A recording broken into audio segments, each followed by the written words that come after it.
Haha, because this is getting posted to my YouTube as well. Let's go.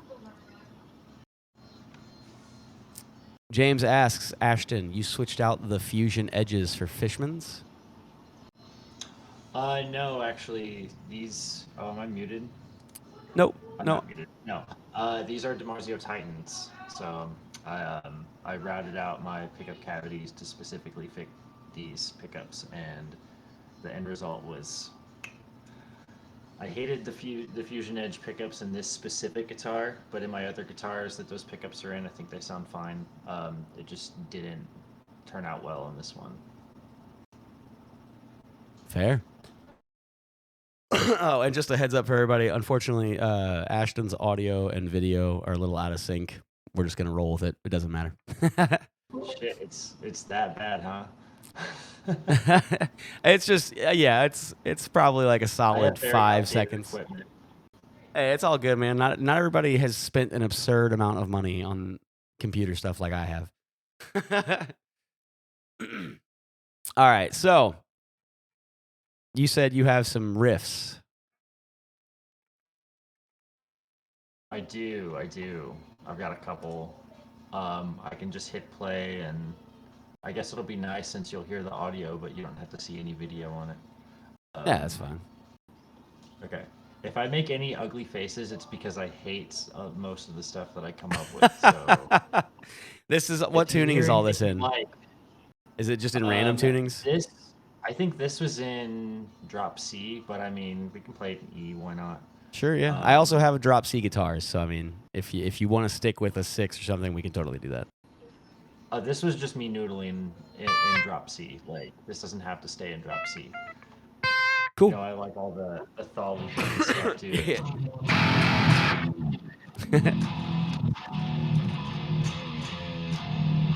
You know, I like that stuff. Yeah. All right, let's, without further ado.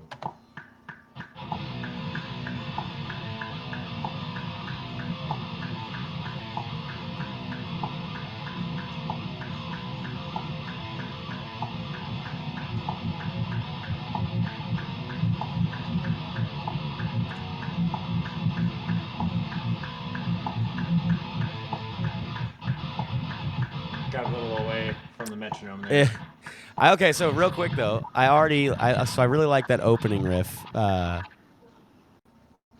What are you doing there? It's really, really easy. I'm just open 2, 3 on the bottom string.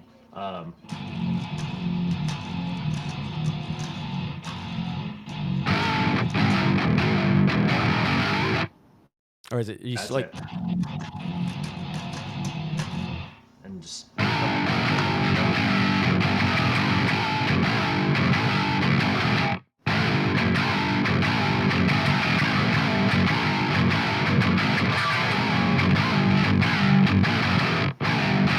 So like 3, 2, 3, 2, 3, like that. What if okay, so I like it. It's like almost chromatic, right? So why not embrace the chromaticism real quick? So you get that like 3, 2, 3, 2, 3, 2, 3, 2, open 1, 2.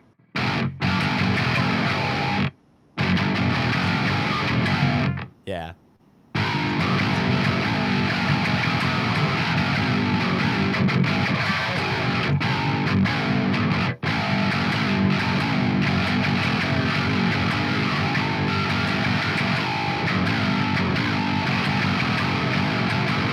I'll keep fucking up the turnaround on that, but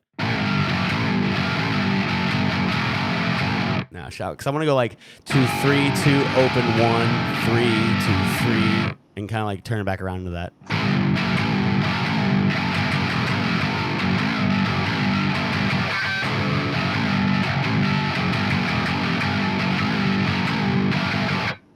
But the thing is, like, the reason why I really liked that opening riff is I instantly hear that as like a lo-fi, like EQ, like real closed off, no drums or anything yet. So you just get that.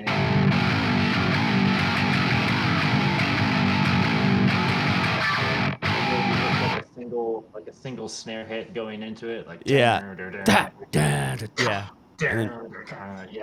Yeah. Feel that. So that is definitely cool. I'm a big fan of that. And then I heard you get into some like more like power chord stuff. Chordy stuff. Okay. Yeah. Okay. We'll see So what that sounds like. yeah, go for it. All right, let's see what else there is. I haven't listened to this since I recorded it, so I don't know what else is in here.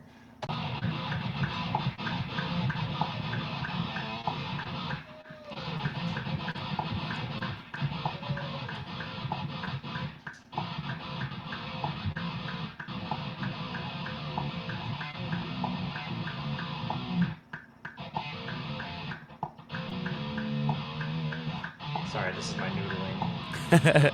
Hey, no, as long as you got something good to work with there, it's all good. Davey, you're absolutely right.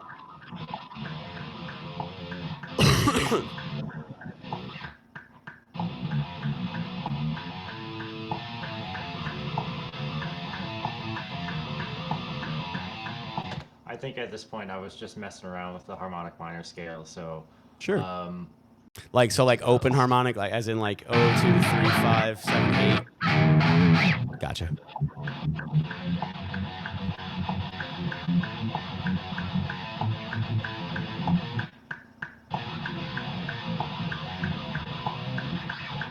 So kind of the way that when I'm trying to write something is I'll pick a scale, right? Yep. And then I'll figure out where all of those notes are on the fretboard in that particular scale, and then I'll just noodle around with all of those notes until I find something that's cool. Yep, I'm very similar. I think that's what I was doing here, so I don't know if there's anything else usable in here, but I do like that beginning opening riff a lot.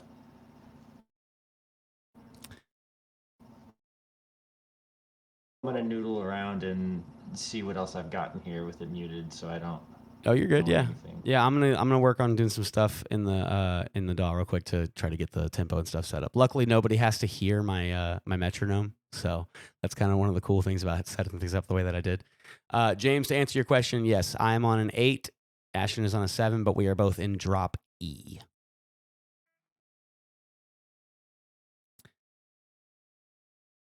Let's see here. So let me do.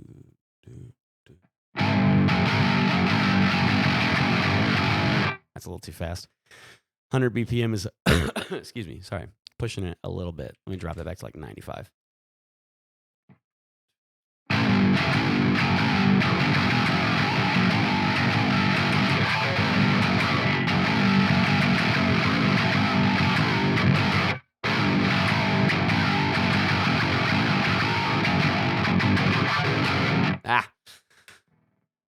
I have a cool idea for how to transition out of that into whatever we might go into next, though.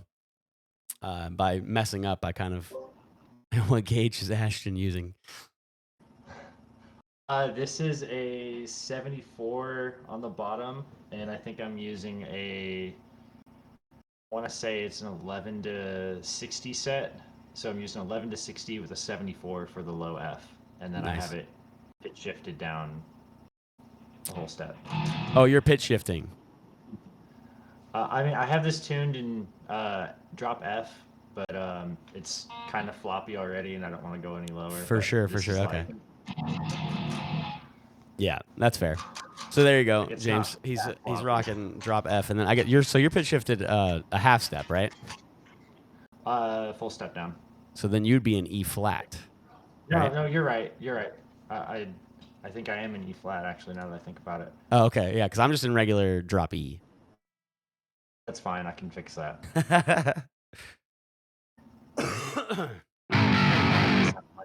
That might explain why it was sounding a little more chunky on your end. I was like, man, maybe. I feel like I'm playing the wrong notes. Now I know why.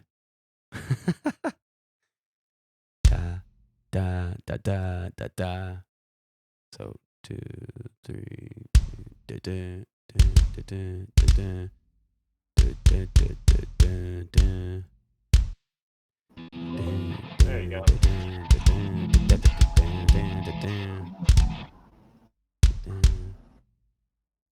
So I found this other cool riff in here that maybe transition into. It's very similar to one that I've kind of already written though, but that's all right. I don't think I posted it anywhere. So I mean, it's just an example. This is just for funsies. I mean, like I use a lot of the same stuff over and over again anyway. Cool. So here's the other riff that I think sounds kind of cool. Not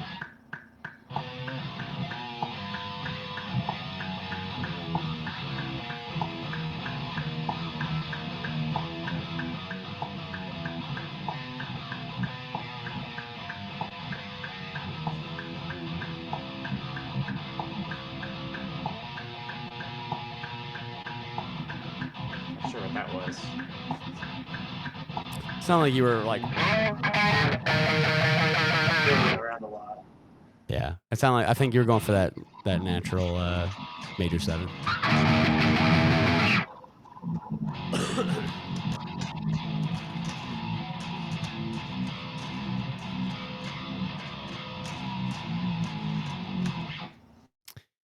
James wants to know that, like, real quick. James wants to know are you using Gojira's pedal for dropping, or you use something else? I am using Gojira. Yeah. Hell yeah.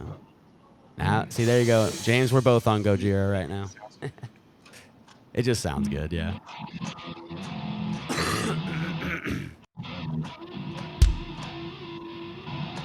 All right, so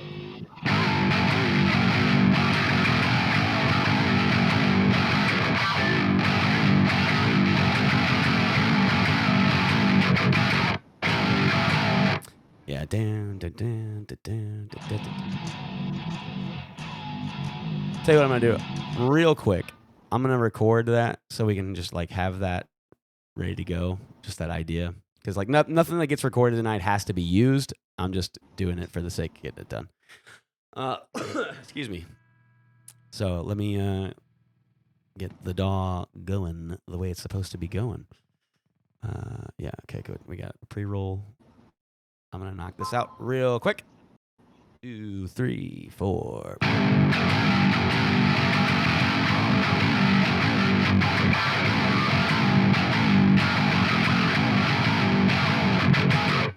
Yeah, there we go. Now I can throw that through. You know, some of the same plugins that I'm currently using. So yeah, for anybody who's still watching, what's up, Critter? How you doing, man? Oh wait, it's just telling me a whole bunch of people are doing all kinds of stuff. What is happening right now? So many people just subscribed. Yeah, y'all just helped me hit my first goal. So here you go, Ashton, on stream. I have now hit 10 subscribers. Nice. Thanks to James here. James just gifted a fuck ton of subs. Jesus, dude. Far too kind, my friend. Far too kind. I gifted 5, my man. Yeah, I greatly appreciate it, dude. That's huge. Thank you so much. I lost track of what I was doing. Hang on, let me get my mind back. What am I doing here? I got so thrown off. It should not be this hard to find. These tracks are literally right next to each other. What is happening? There we go. I'm just confused. Highly confused. Here we go. All right, so guitar, rhythm. Come on, Helix Native. The only plugin that goes slow. Pokemon Violet broke me.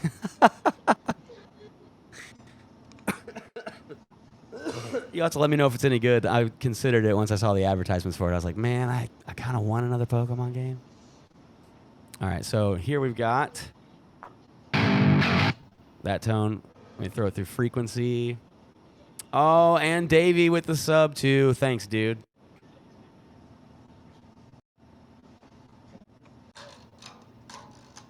Oh, James did it, too. James, you got Davey a sub, too. James is just in here giving everybody subs. What a guy. Oh, there it is. Damn. I was trying to make a quick lo-fi part. So we just have that ready to go. Nice. And it is made. Here you go. Lo-fi guitar. Here we go.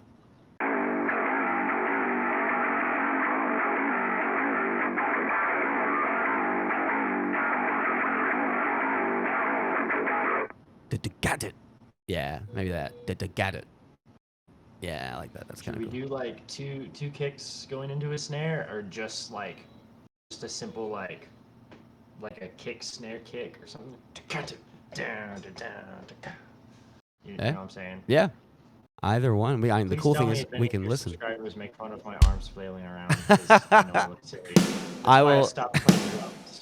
I will be sure to inform you of every ridicule you are given.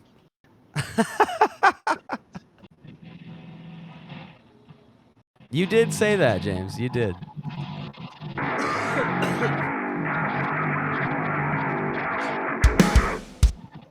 I fucked that up. Hang on. I think it's because it's got that dun dun cat it. You know, so either like just snare kick or two snares or two kicks and a snare kick. So like, and then go into the riff. You like that? Yeah. Cool. I'm gonna add a second snare hit real quick, so it's got that flame. Reverb on that snare though. I can definitely. Maybe even like reverse it, you know? Oh, yeah, that's cool. Yep, Crim drums for sure. That'd be cool. Yeah, that's something I can definitely do. I don't know how to do that yet. I'm working on learning. Mixing techniques and stuff like that. It's pretty easy to do. What you do, if I want it to sound natural, then I will make a mix down of just the snare hit in a reverb already, and like let that tail off, right? Like find out how long it is just by watching your audio meter, and then make your mix down that long, re-import it back into your track, and then reverse it. So that way the reverb is a natural swell into the same hit you're already using. And then you just like kind of chop the beginning, so that way the impact lines up with the new like actual snare hit. That's how I typically do it. There's 8 million ways you can do it, but actually any EQ or anything on the drums. I believe the drum bus is just drum flex from JST. That's literally it. Just a single plug-in on my drum bus. I don't think I have anything on the individual tracks. No. I think, to be clear, though, I am using...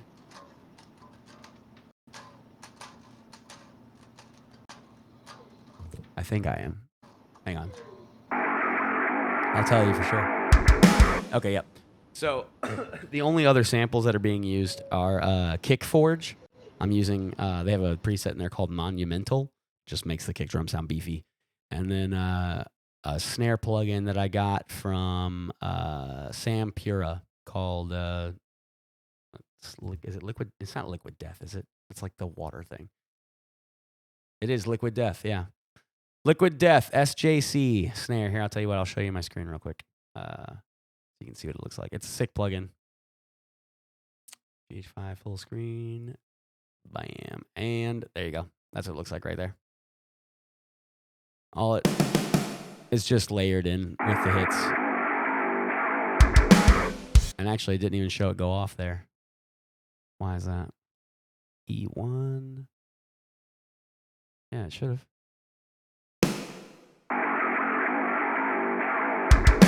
Oh, it did go off. Yeah, okay. You saw the meters go up. So yeah, that's how I'm getting that sound. Behind the curtain. Drum Forge, Drum Flex. Yeah. It's a pretty simple plugin. It's just it's basically a compressor, but it's sick. It's really good. I really enjoy it. All right. So, are you cool with that being the rhythm, Ashton?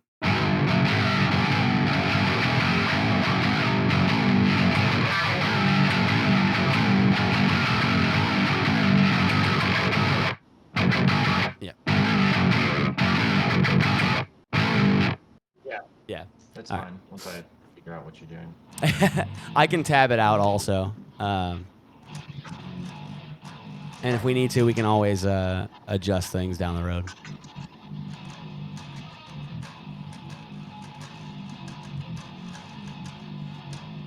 Something like that. Yeah. I think that's what you're doing. Yeah, pretty much.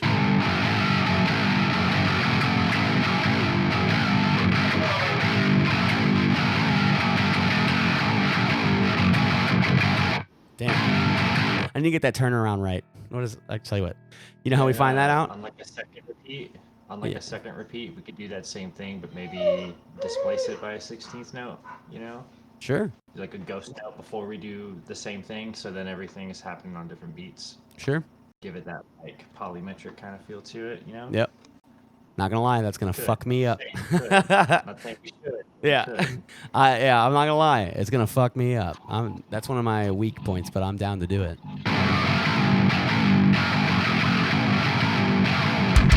Yeah, so it's just the ending of it.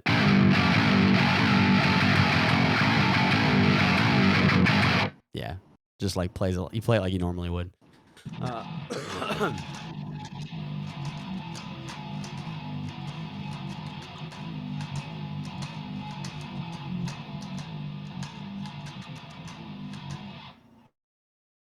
Maybe on the second repeat instead of going. Oh yeah, it is currently $0. I forgot that he was running a special on it.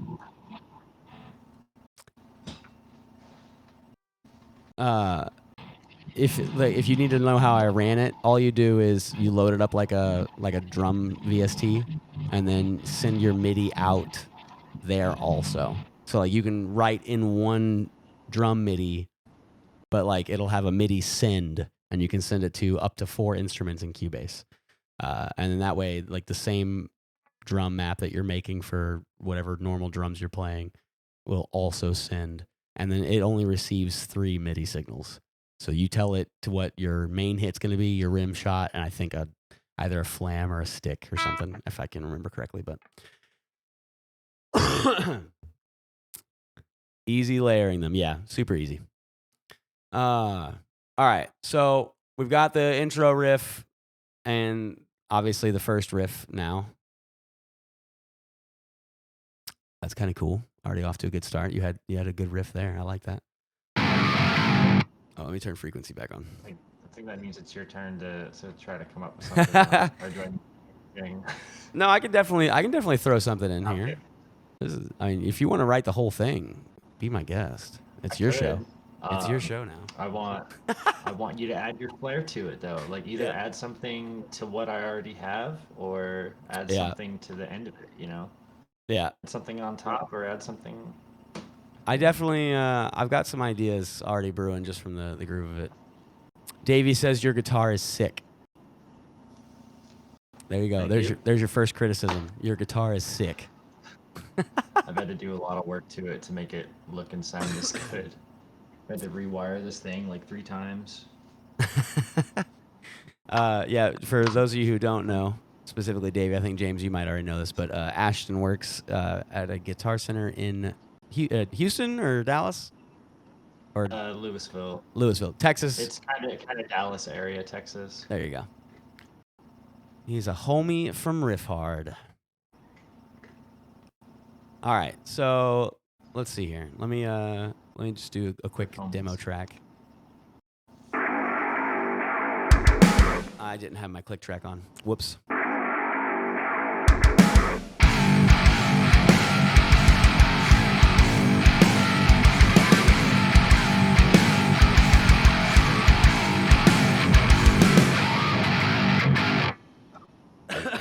kind of. Let me work that again. Tell you what, I'm going to loop that real fast. Give me just a second, y'all. I'm going to loop.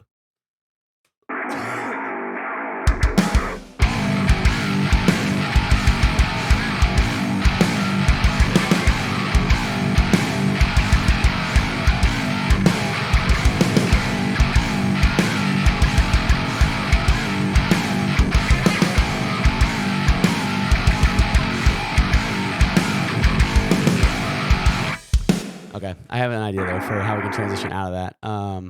Let me record that real quick just so we have it to listen to, and then run with it from there. Excuse me. I am dying, y'all. I don't know what I have exactly, but it gave me bronchitis. I am dying. Davey says, Riffhard, bringing the world together. He said, good to meet you, dude. I'm a big supporter when it comes to music. It is true. I see him post pictures of him at shows all the damn time.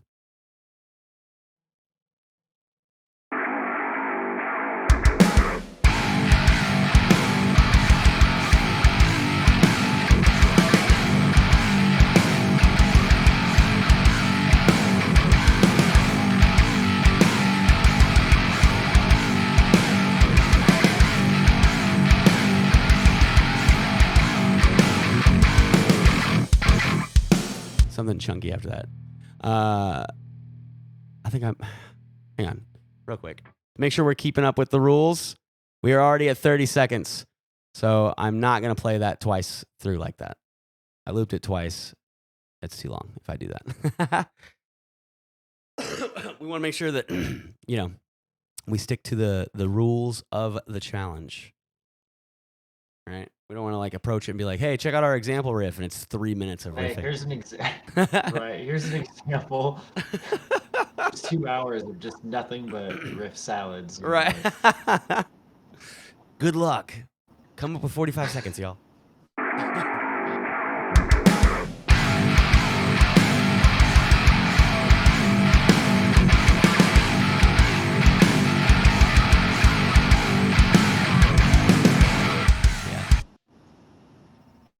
Actually, you know what? I take that back. That can totally get played twice because then I still have 15 seconds left to write another riff to go with it. I think we should still. Should still do it twice. Yeah, for sure. And if we need more time, we just shorten the intro piece.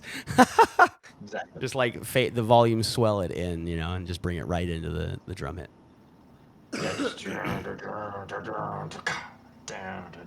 Yeah, exactly.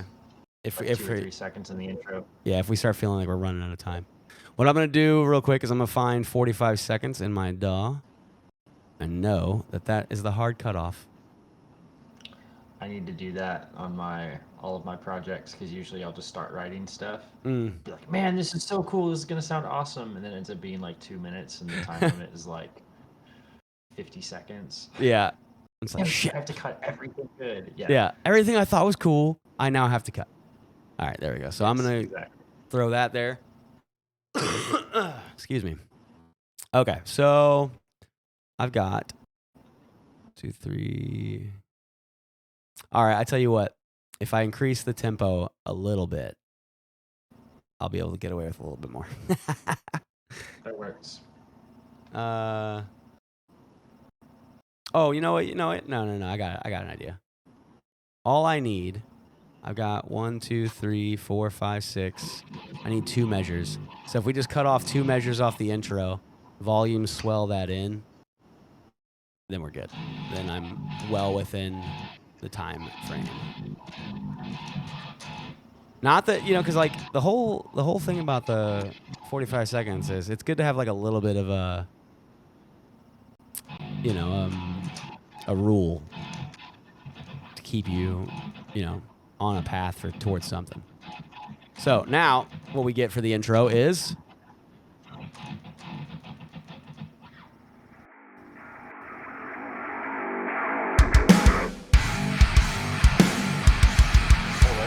yeah.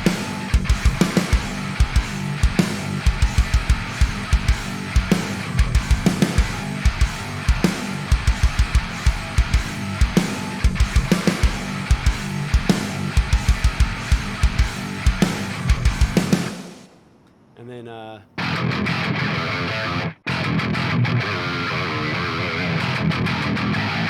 oh wait, you're already in E harmonic minor, so. No, he's going to Byzantine. Let's do it. Yeah, but I need to make sure if we're gonna do that, insert bent over stomps. Absolutely, yes. All right, so if we do Byzantine.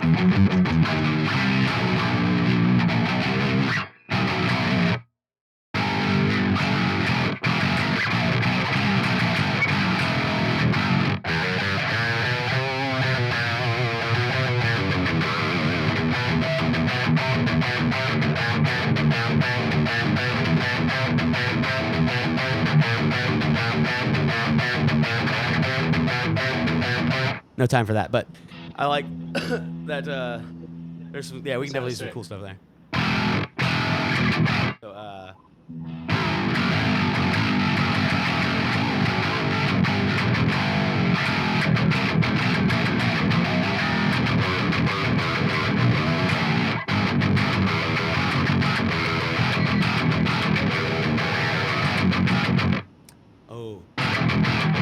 oh, hang on. All right, what if what if we just go ahead and introduce halfway through my riff? We should hit one of those like where the background guitars are, but then the other one's going like.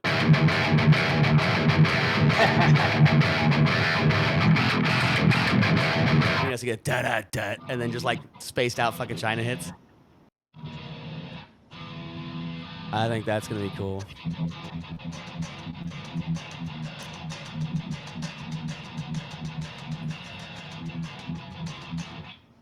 And record that is, but it sounds cool. Yeah, that 4 open. Oh, hang on. Sounds cool. Yeah, I love riffs like that. Da da da da. Da da da da. Have like the chuggy muted open notes in the back, like have those like lo-fi sounding, you know, like have those. Oh, like yeah, like halfway through it or something. They're in the background, like. Yeah. See, this is the right speed. Like the other side, you know, just have it all be really simple but just well produced, so it just sounds fucking awesome. That's the secret, man. You just make everything really simple but produce it really well. Yeah, exactly. I mean, honestly, that's one of the coolest things about this challenge to me.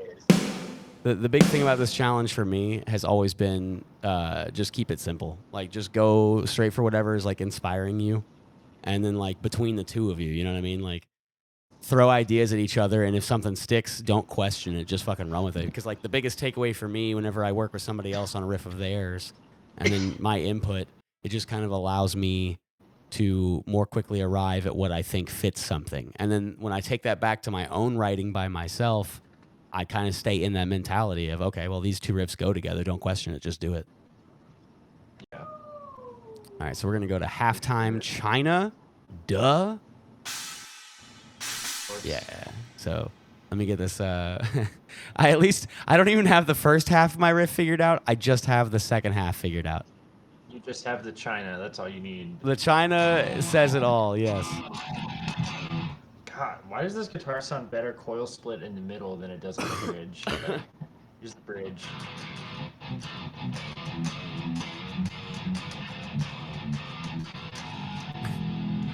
I mean, don't feel like you have to rush, James, but, you know, if Levante hears, like, your riff and he's like, let's just fucking use it and just fucking go with it, you know? Ain't no reason to overthink it, you know?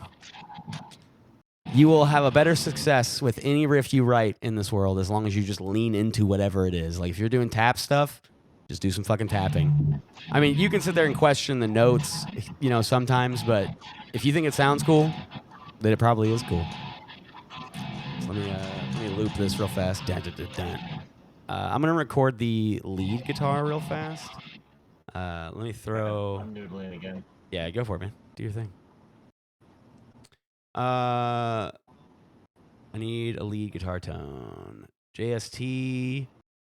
Jeff Loomis. Duh. Oh, assuming my computer wants to keep up with it. Here we go. However, it is a loud plugin, so I'm going to turn it down ahead of time so I don't blast everybody's ears out. All right, so I'm just going to record the...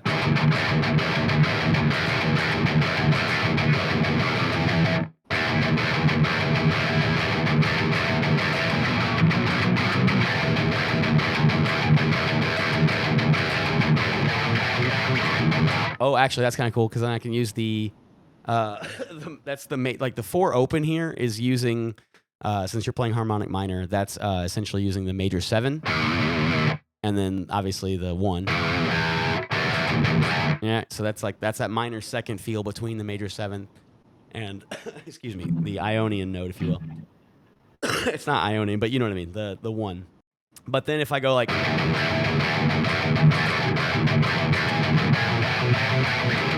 that right there, that's the Byzantine.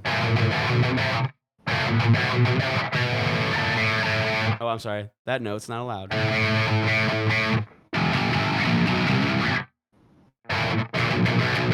It is there, though. I like that. Okay, that's kind of cool. So...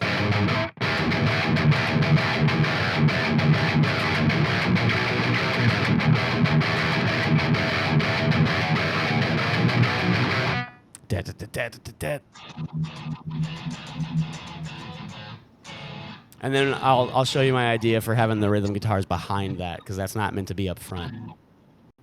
2, 3, 4. I fucked it up.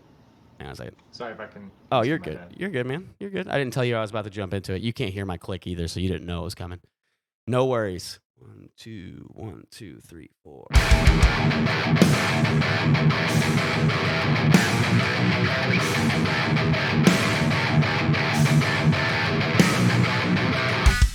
And then that's how I'll end it. So I get it like.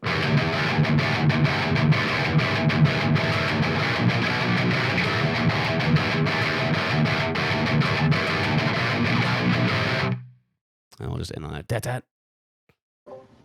Be right back. I gotta be a dad for a second. Hey man, do your thing. Do your thing. I'll get this worked out.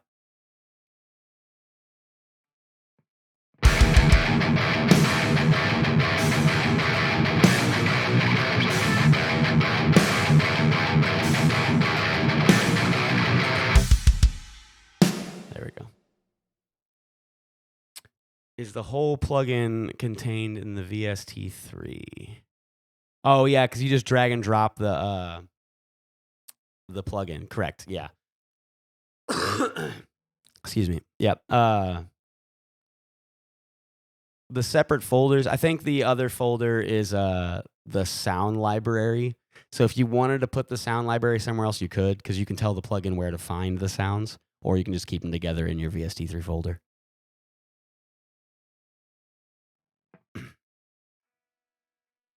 All right. Let's see if I can get this down better than that. That was kind of poopy. 2, 1, 2, 3, 4.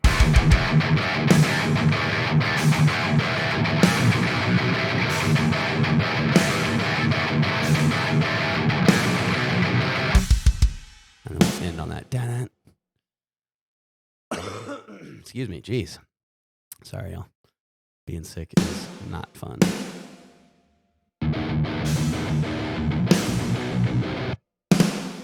Cool. Pap, pap.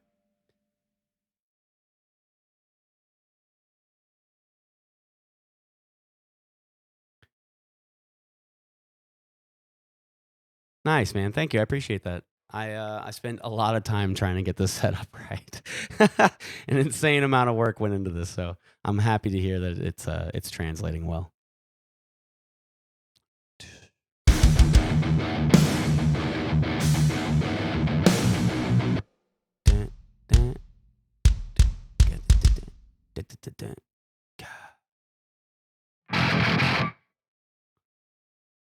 Thank you, Sarah. Thank you.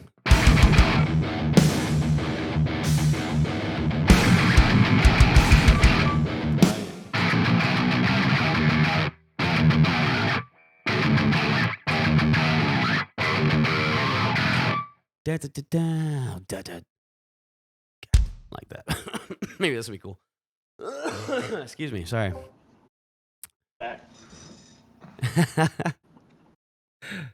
There we go. You are back. I'm going to switch this back over here so people can see you.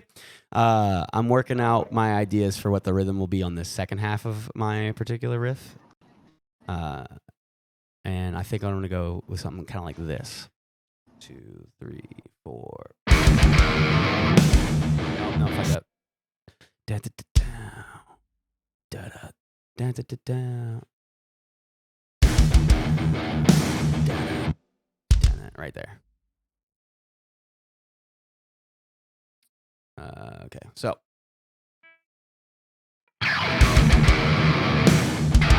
Oh, fucked it up. It needs to be there. Okay. 2, 3, 4.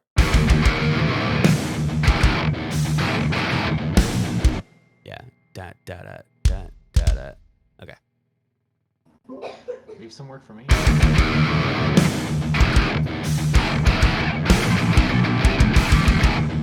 Oh yeah, no, we got. There's a whole. Leave some shit for me to track, dude. Yeah. Oh, I'm only tracking. I'm only getting basic ideas down. That's the only reason I'm doing that, so we can hear it in context. Especially when it comes to like trying to. When I'm trying to show you stuff at the same time that I got stuff going on.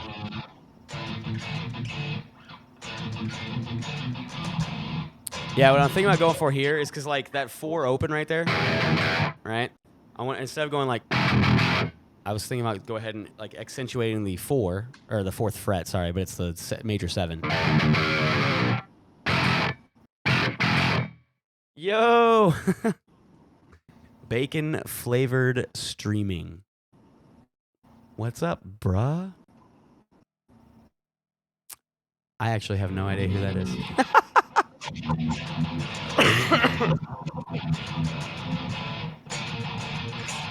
He does. I tell you what, Davey, I will. I'll hit you up with that. You're tasty for sure. Davey, I'll hit you up about it after because I don't want to blast his socials if he doesn't want to blast it because this is also going on YouTube later.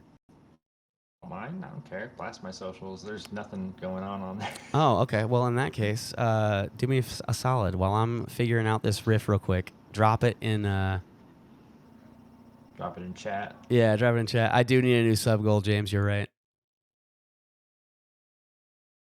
Yeah, feel free to link anybody to any of your stuff, Ashton.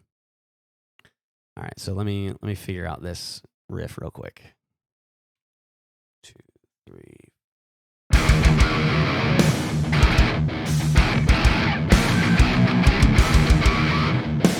Oh wait. What if we just maybe like a section of that real quick? So, can I get a song review? It's metal. You want me to review your track? Is this going to be like, am I going to get Rick rolled? I feel like I'm going to get Rick rolled.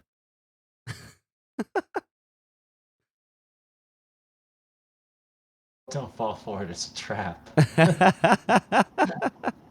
They're always traps. Negative on the Rick roll. All right, I'm trusting you, bacon flavored streaming.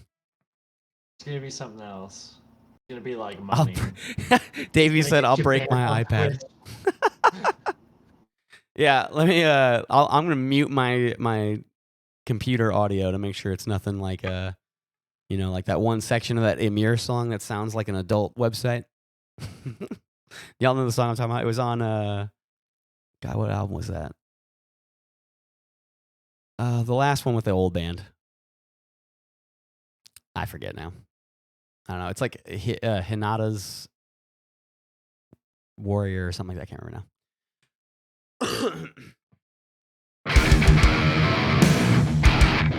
Okay, I was going to try the 4th fret because it's clearer, but I think the 11th fret is going to allow the slide to hit better. Lyric video. Okay, give me just a second. Let me track these 2 rhythm parts, and then I'll check it out.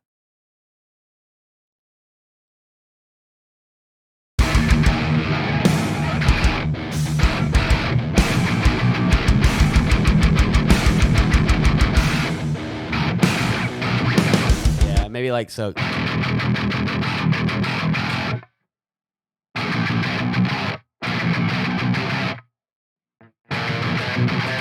Oh, what about you ever use that kind of chord, Ashton? Where you do an octave with your you ever done an octave like that? Because most of the time when people think of octaves, they do them like right, but I like to do them with my lowest string also.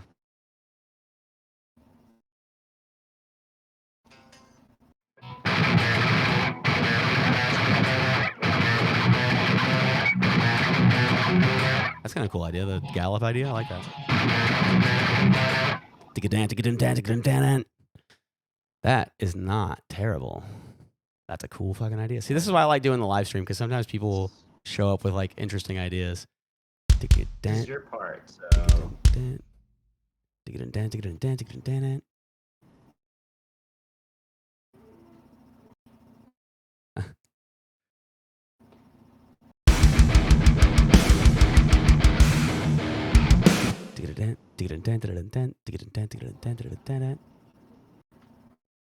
I write and do production.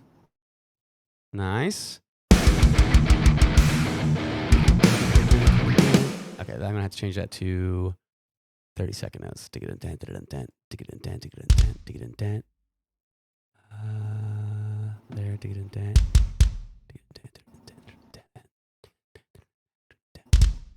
There's no.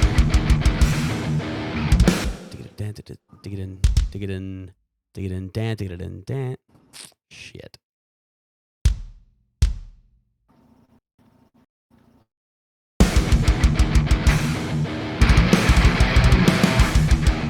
Alright.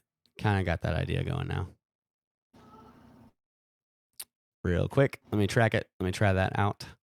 And then we're gonna roll with it. I am using Cubase. Yep. 2, 3. Show up. Oh, I fucked it up. Damn it. There we go. 1, 2, 3, 4.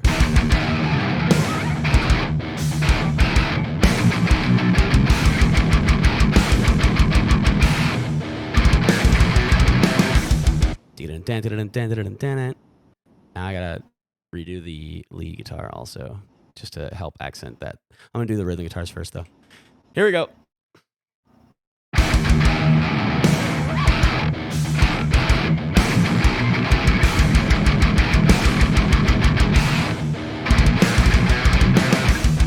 Yeah, that's kind of cool. I like that. And again, these are just demo scratch tracks. I'm not keeping most of these because like I'm playing them like shit. I just like to get it down. Davey followed your stuff. Hell yeah. All right, so 1, 2, 3, 4. Oh shit, I fucked it up. Dun, dun, dun.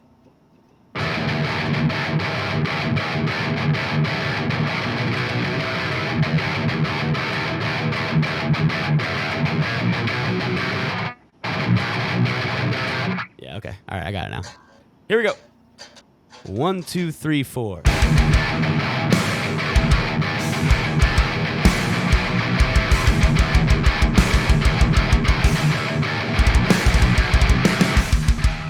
Nailed it. Cool. So now we got to figure out what to do in the 4 spaces there. But real quick, I told Bacon Flavored Streaming that I would check out their song. So that's what we're going to do right now. All right, here we go. Killing an Apathy Across the Flashlight Beam.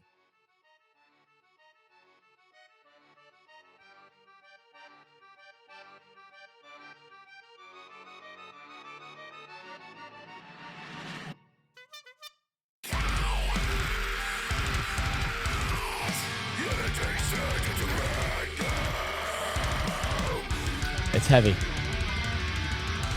I like that chord run.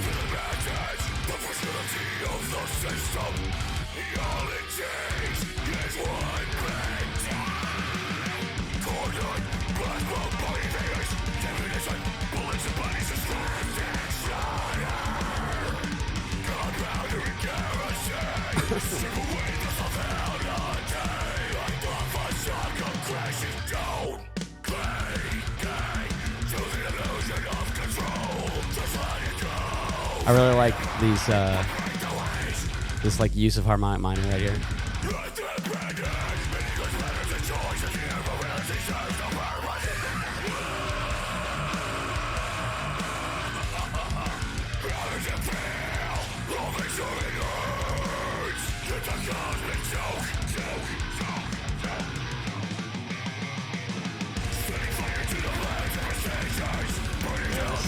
It's heavy, yeah.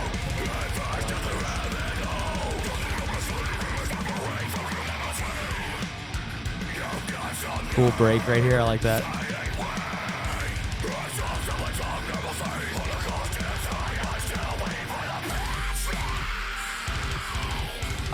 Yeah. Heavy as fuck. I really enjoy this. Way to bring that part back. That's cool as shit.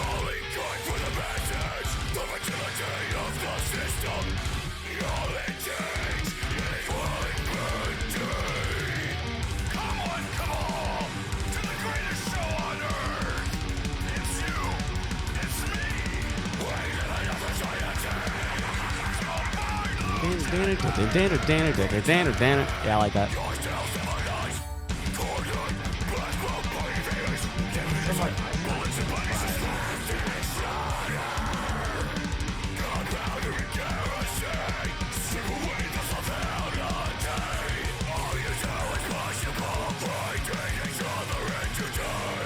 like that. That was a good use of 3/4 or triplet time. Sorry, not 3/4.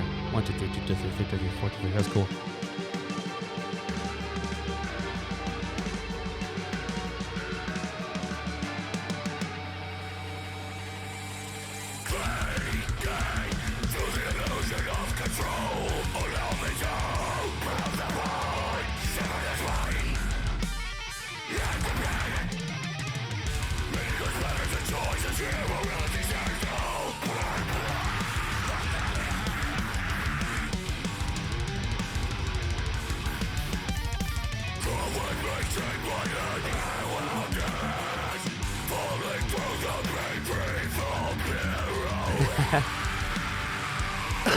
Davey says it gives him Ice Nine Kill vibes, and he's here for it.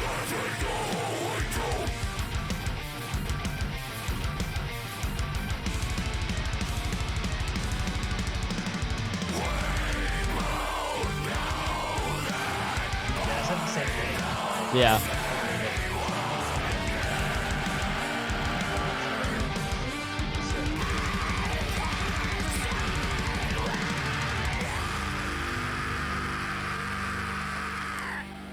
Yep.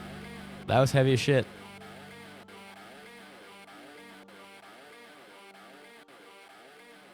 I like the use of the broken delay at the end. That's cool as shit. Yeah, dude, that was sick. That was awesome. Yeah. That was Joker. I like, it's funny, in the video, there's a moment where the person's face is split in half, and I was like, a little Two-Face reference in the video there. That was cool, man.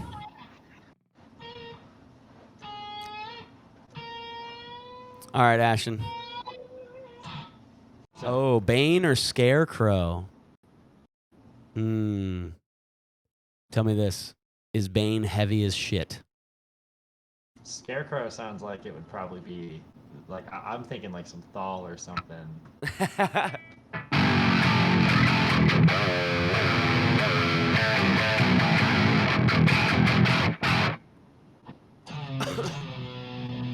They both are. Hey, you know, feel free to drop the links in the chat, man.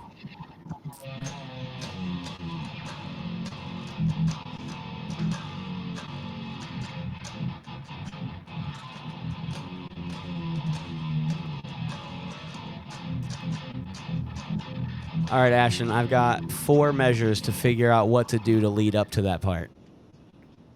What do you think? Because, like, right now, this is what that part sounds like.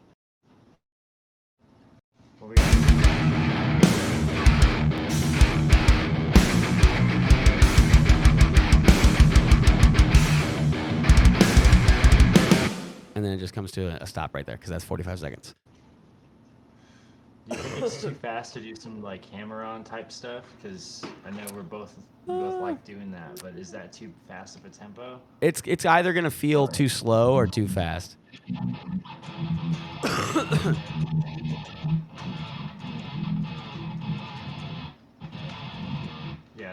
Yeah, it's gonna get it's gonna get real out of hand real quick. You'd basically lose clarity on what we're doing. All right, so hang on. We've got your part here, so let me put that back in the loop real quick. Bacon, I will check these out here in a minute. Got God of War Ragnarok to keep playing, Warzone 2.0, and the new Pokemon. I'm spinning, boys.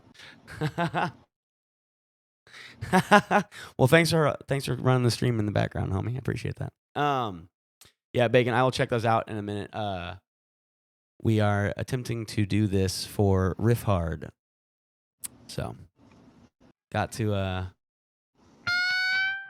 get this thing done, you know what I'm saying? All right, so...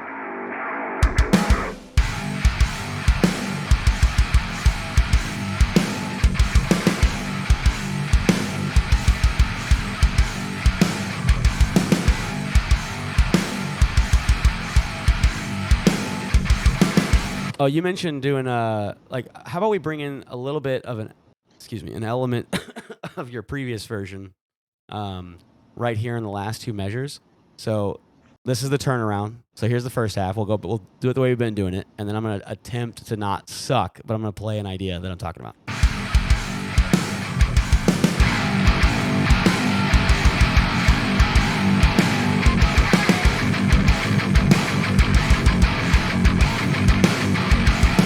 You know, like, because you had gone into like, so we'll just do that for like the last two measures.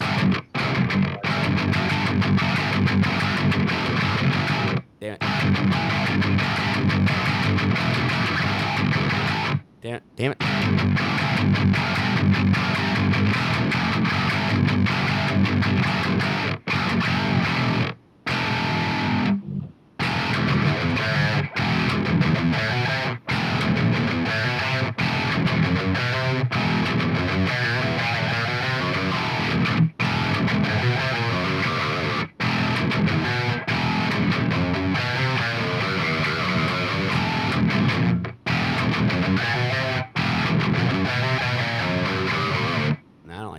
I like the Byzantine stuff, but I think that it works better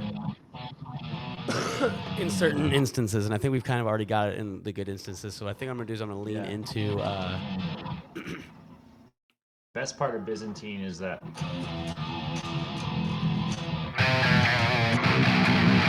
Yeah, the little chromaticism.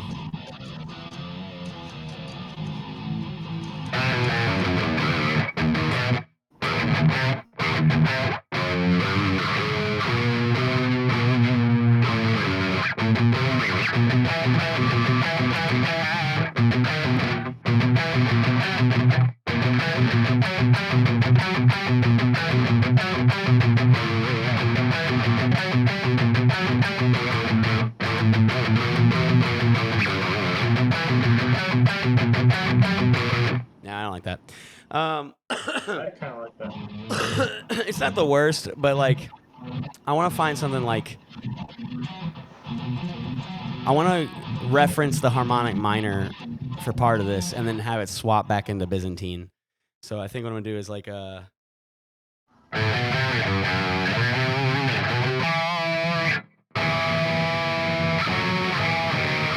gonna tune. That's what I'm gonna do. I'm out of tune at the moment. Thank you for noticing, because I wasn't gonna say anything. I'm too nice. Yeah, I noticed.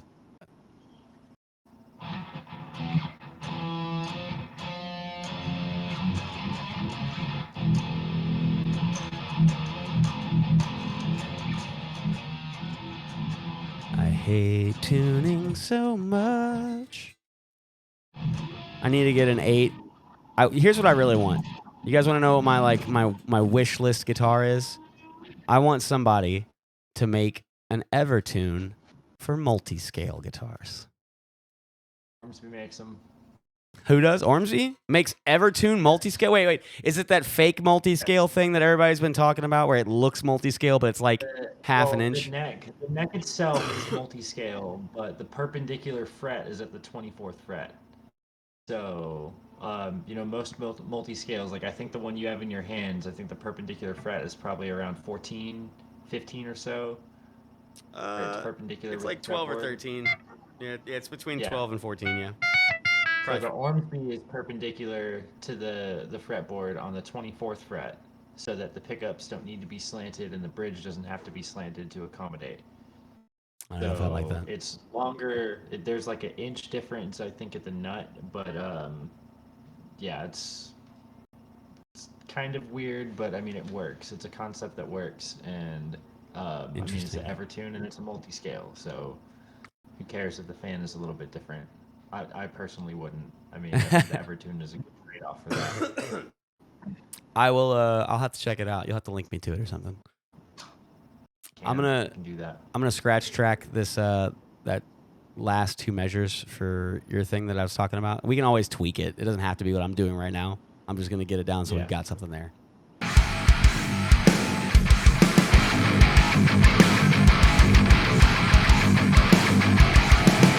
Oh yeah, there we go. And we can use that to go and go into whatever I do. Yeah, okay. Real quick. Let me do that again real quick.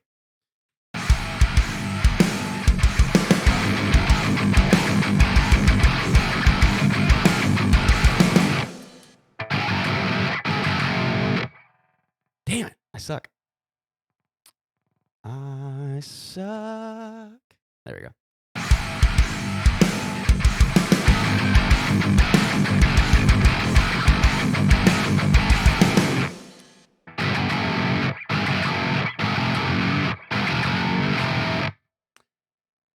I suck too much.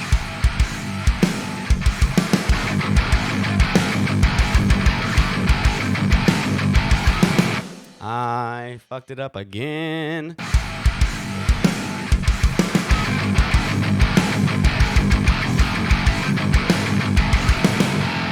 There we go. I got it that time. Haha! Suck it. One more time for the other side.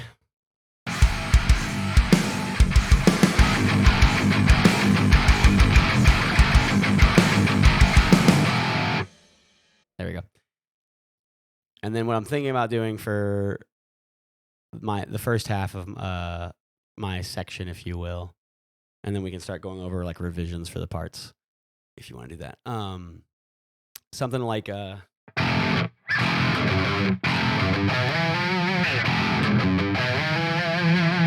is it? Hang on.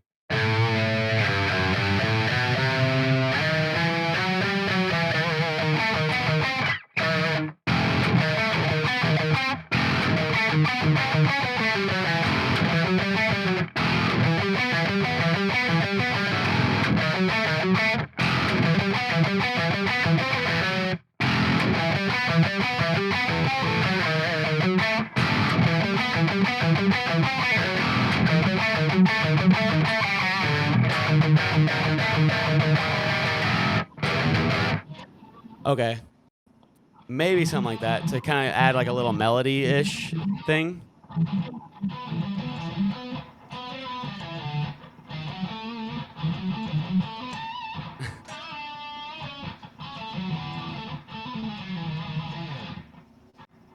Yeah. On your okay, hey, real quick, we got some chat. Let me catch up real quick. All right, so first, excuse me, sorry, y'all.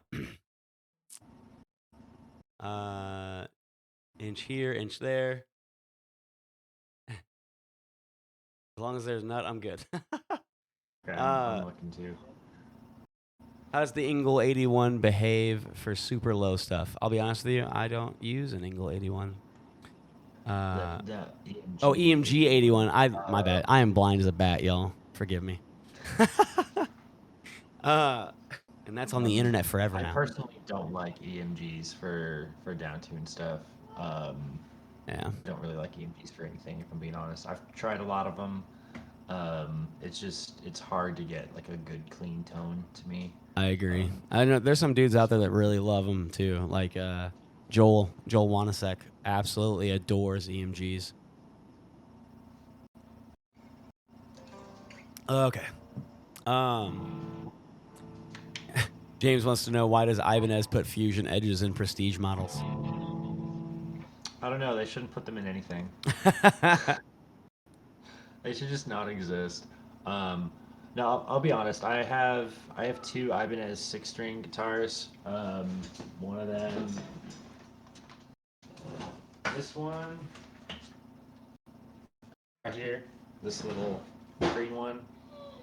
Heyo. That's the Ibanez Edge Fusion, and they sound great in this guitar, but in my 7-string they were just terrible, and I couldn't wait to rip them out. But Ibanez has been making good stuff lately. Yeah, I personally am a fan of Ibanez, but I'm kind of spoiled. I have a decent like range of guitars right now. Jackson caught up for me.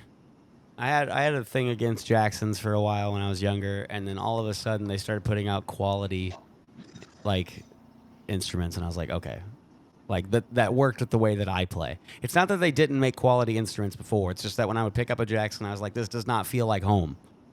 But that now when I grab certain models, I'm just like, yeah, this sounds good. This is home. All right. So what about? So we did the.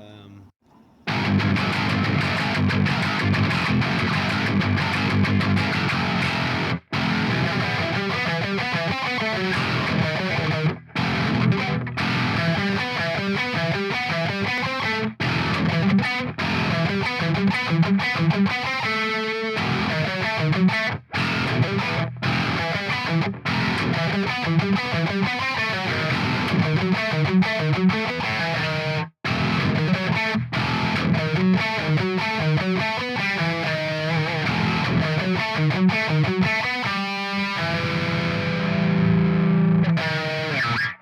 I gotta figure out a better way to do that.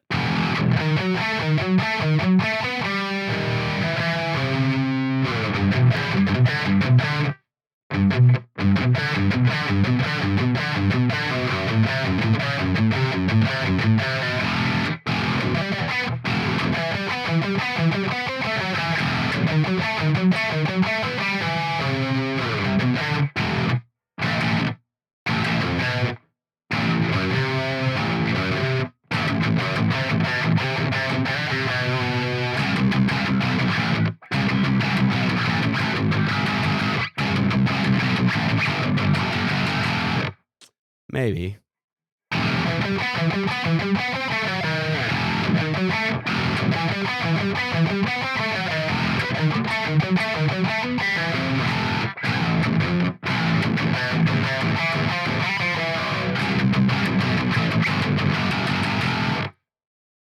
Maybe.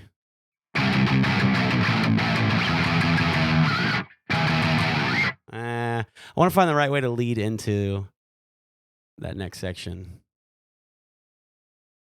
One too many notes in my run. Yeah. I'm trying to find there's a way to do that turnaround. So you can get something that doesn't feel like it drops right on the quarter note, but still syncs back up with the following one once you play through the whole measure. See if that like.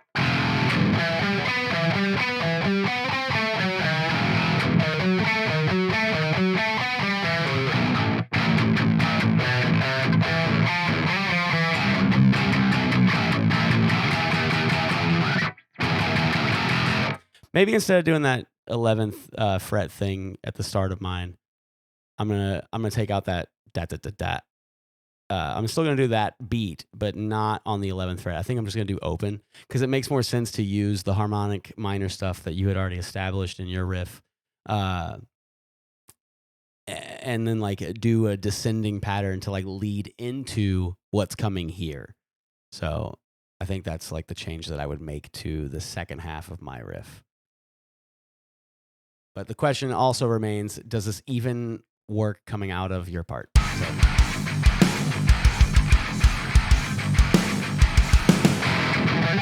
Ah, I suck.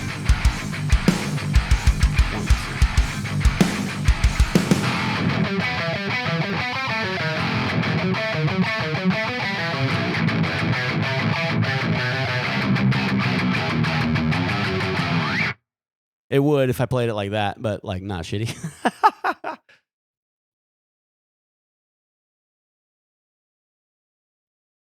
James wants to know if you have an opinion on the I am blind as a bat. RGB21, RG something B21. 28-inch 6-string. Oh, the baritone. Yeah, I've never gotten my hands on one, but that's one that I will own eventually. Like, and I will must rip out the EMGs. And I'll put like bare knuckles or bare knuckles for the win. Seymour Duncans or something in it before I leave the EMGs in it. Yeah, and I would probably put that in like drop G or something stupid. I mean, it's 28-inch scale. You might as well take it real low. Yeah. All right, let me try this. How do you feel about this like harmonic minor run, though? Is there anything about it you're not digging? It doesn't seem to flow very well. Right, out of your part. That's what I was testing a second ago, and I was just like, yeah. That's why I was like, let me make sure it even comes out of this part right, and it's it's doable, but I don't know if it's the right call. I don't think that it shouldn't go there. I just think that we have to find a way to make it go there. Yeah, I agree. Make it cohesive. I also listen. I'm a big fan of choruses, and so like, I kind of don't necessarily want to go into a notey thing because I've already got like that second half. So I kind of want to do something maybe more like Let me see if I can find the right notes for it.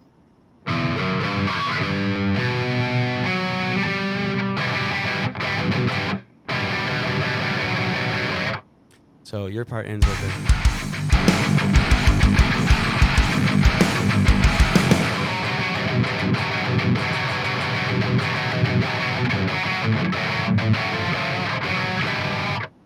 Something like.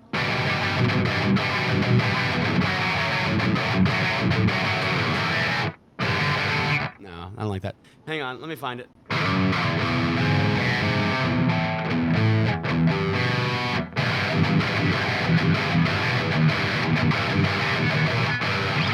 Nope, hate all that too.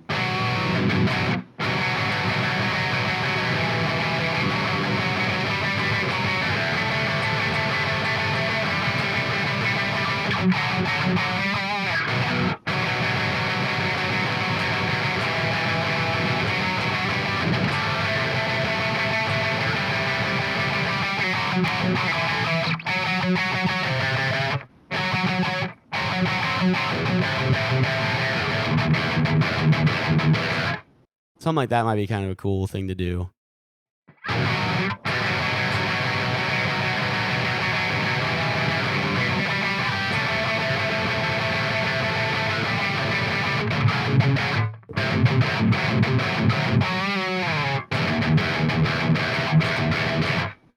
Let me try that. Let me see how it comes out of your part first.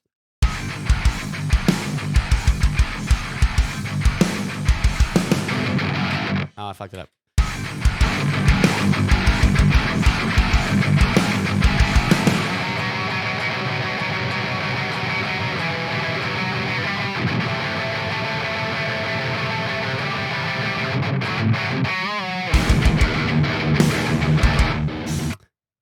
Just like a quick little what a chorus in the track would feel like. I like that. Gives it like a little taste of what's to come. Yeah, exactly. Because the idea is like we're putting this in a nice little 45-second package, right? And then you just we drop this idea into like a full track at a later point in time. Play that again. All right, I'm gonna come out of your part into it, so that way like the idea is there.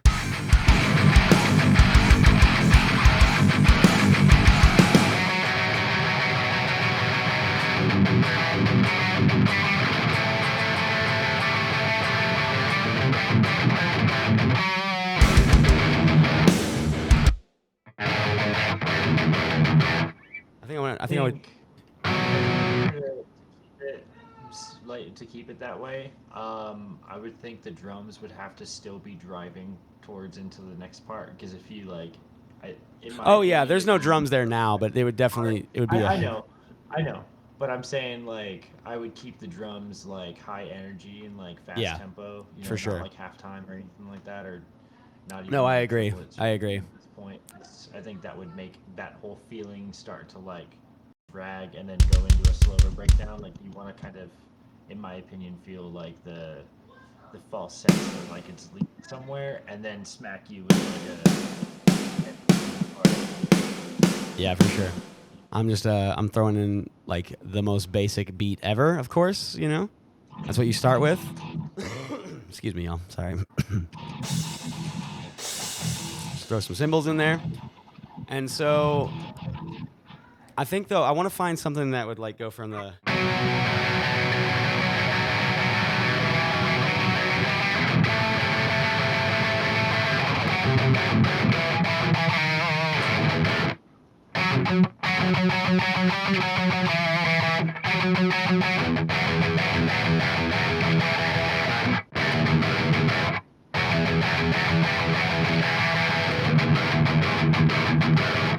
You know, like to pull you into that.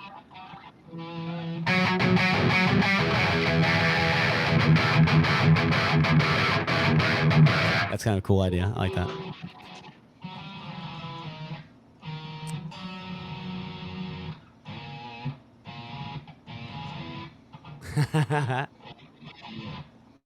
Think of like alternate ways to do what you're doing, and it's not working. I think we can find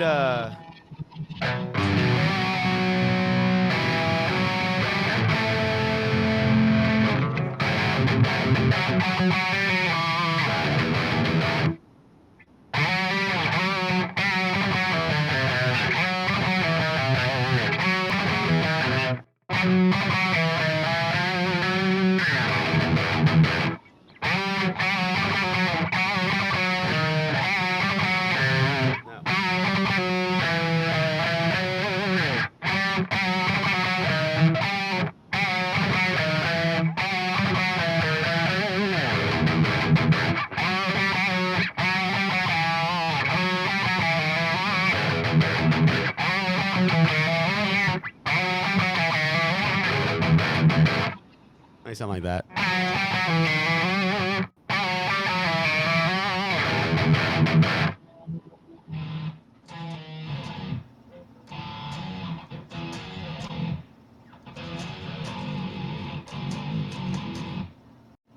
That's actually not a bad idea, dude.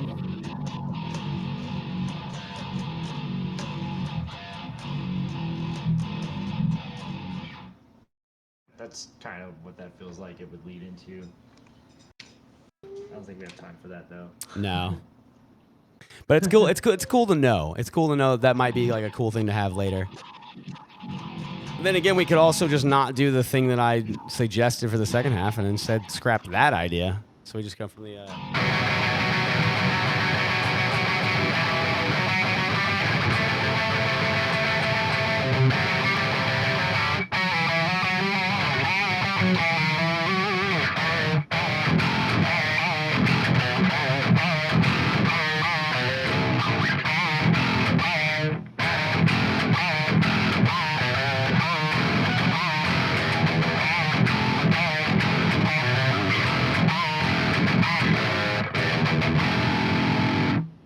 Could do something like that. Yeah, let's do something like that instead. That sticks in like...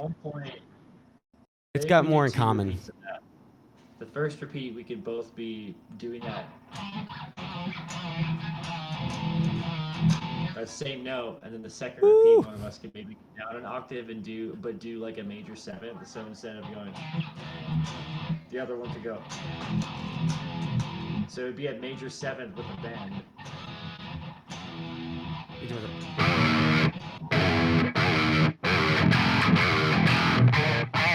It's funny because I'm actually highlighting that also just an octave up.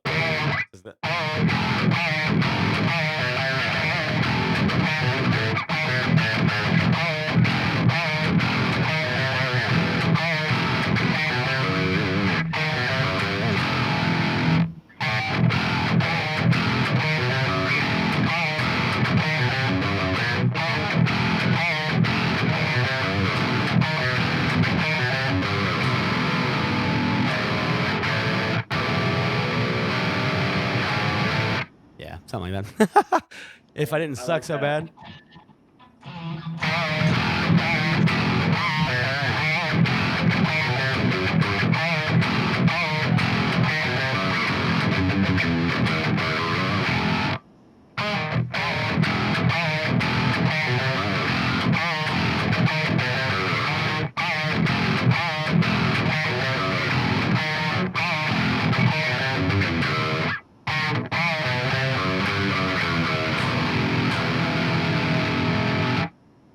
Something. Now the question is, how long is that going to take to do that? Could I still play the chorus for half of it and then do that for the last half of the riff? Would that work? Let's find out. Let's see how long it takes. Yeah, I'm going to loop it with the last little section of your riff, and then we'll know for sure. Because if I'm still playing a riff and then it loops into your part, I've gone too far.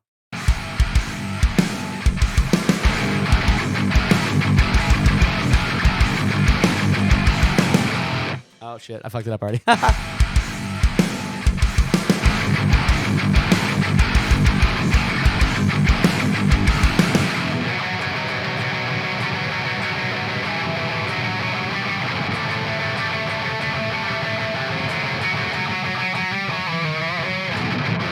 Okay. So then I would be at the last four measures there. Let me see if there's enough time. 1, 2, 1, 2, 3.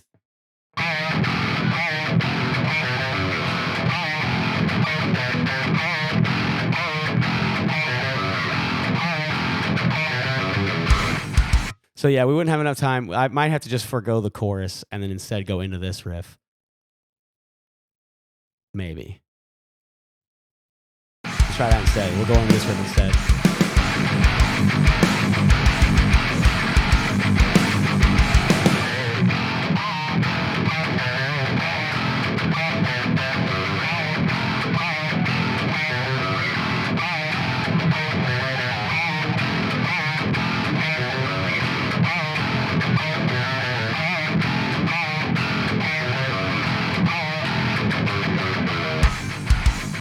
And then just come to an end right there.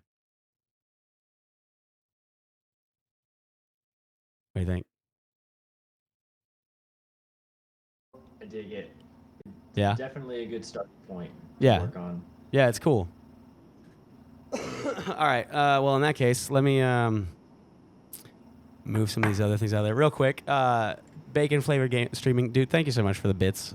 You're the homie. I am gonna check out the other 2 links you sent after I'm done working on this. I'll still do it on stream, but I'm gonna stop the recording for YouTube because I don't know if I'm gonna get hit with a copyright strike for your music. So I may end up having to go back and mute out that part or like cut it. I don't know. I'll figure that out later. I don't know if you guys have anything like that set up.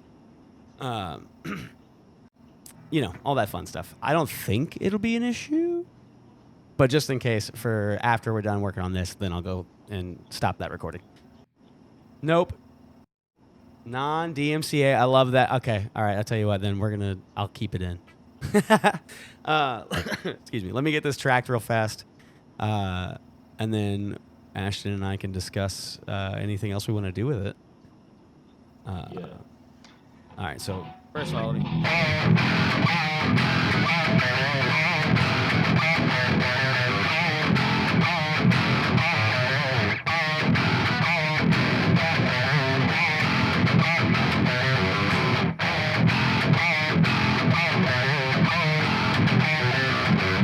Damn it.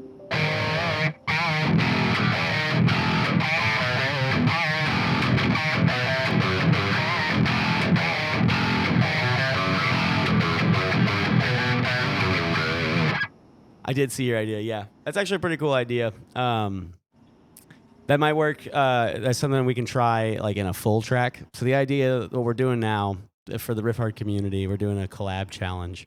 And I'm doing an example with Ashton. And what I want to do is kind of showcase our 2 writing styles together in a quick 45-second thing. And then the idea is hopefully people who get connected will then go on to maybe, you know, write some more material together. And that's something like Ashton and I can do after we kind of come up with this idea. Nothing that we're doing tonight necessarily has to be permanent. You know, it's just kind of throw some ideas together, kind of see what's cool. And then arranging ideas and like parts and stuff can come later. So that's what we're rolling with right now. Oh, I would like for it to be like, I would definitely like for this to become a full-blown track. Right now we're working under the constraints of 45 seconds. But like I said, this is something that we can then further continue to develop, you know, outside of the challenge. And that's kind of like the goal. I kind of hope that other people will do the same thing. All right, so let me try this again.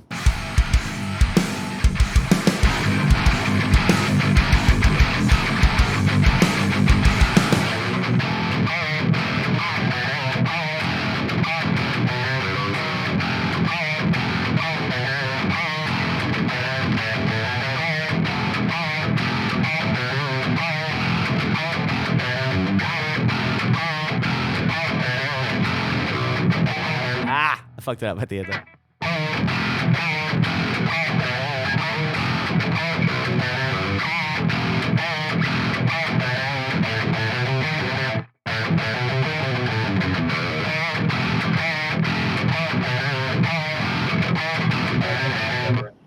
You like that run? Yeah. Yeah, okay, so like... The first one you did. Huh? I like that one more than the first one you did. Yeah, the more extended one.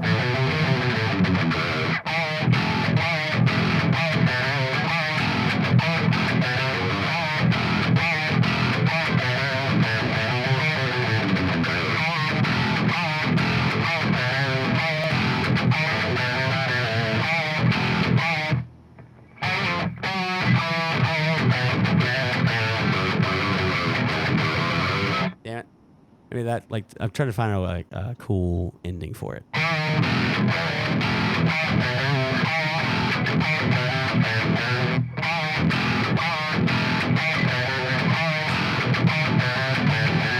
Damn it.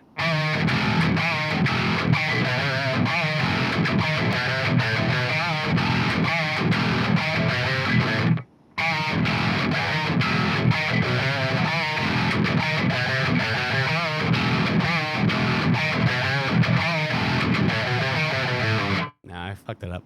Damn it.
I don't know. I'm putting too much into it now. I like that. Yeah.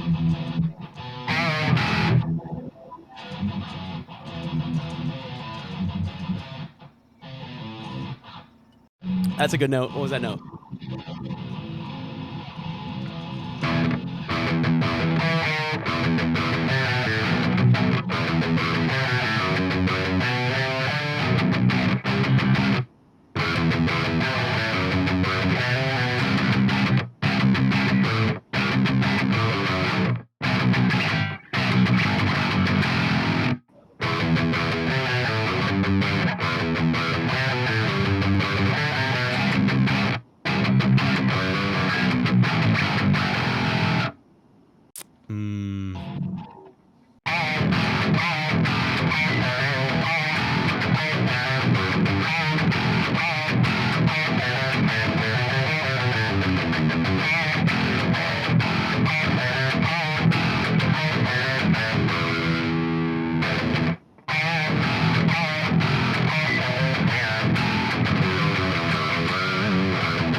Mr. Woodchuck, how's it going?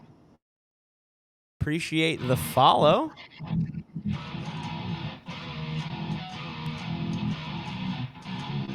Trying to see if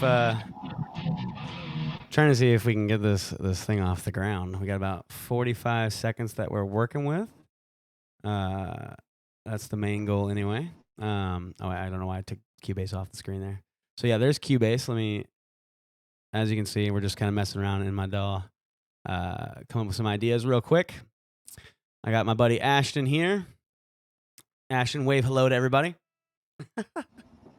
Hello. Hello.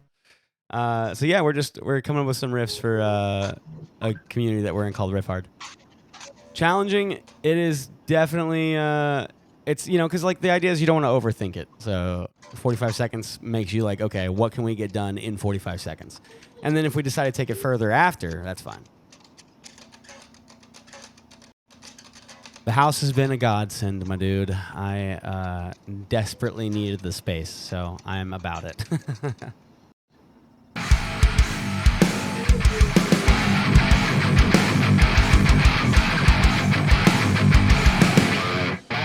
I fucked it up.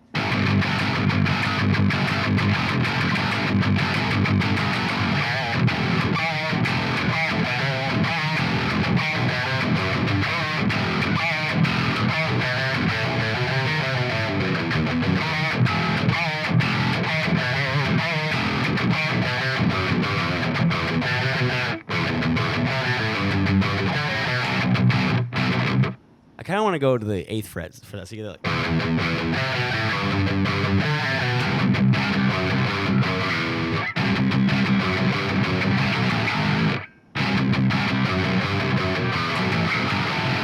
Let me just end on that.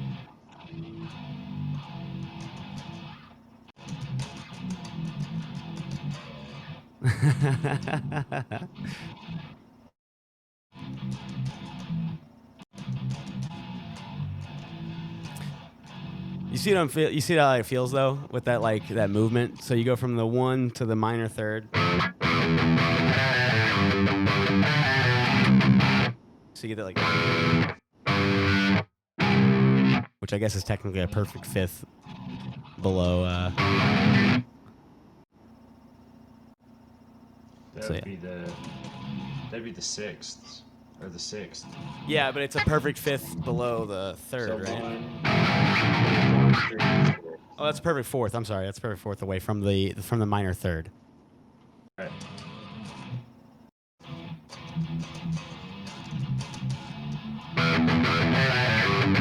I'm going from the 5th fret,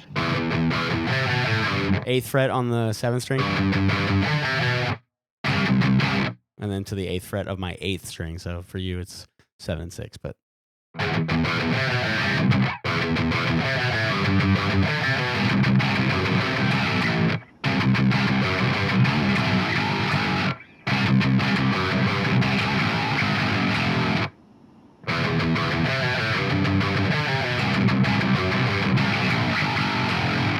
Yeah, that's kind of cool. All right. Sorry, y'all. I am sick. I apologize for coughing in anyone's ears. Any games tonight? Yeah, I will probably hop on some Resident Evil because I'm on Resident Evil 2 now, and it is my graphics card is sick enough to play that game in all of its majesty, and it's terrifying. All right, so we got the.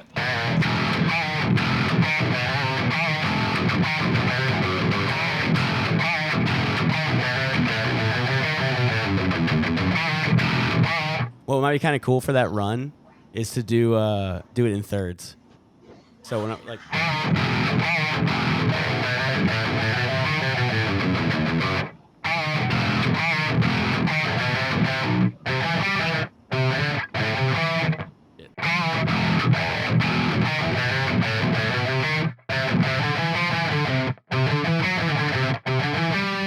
Oh shit! What the fuck is it?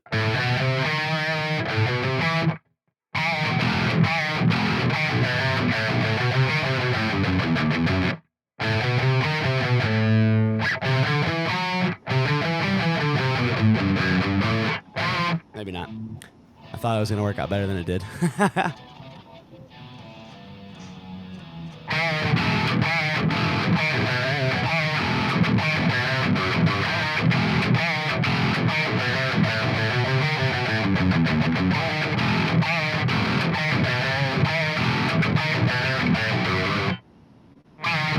I'm trying to get that turnaround real quick.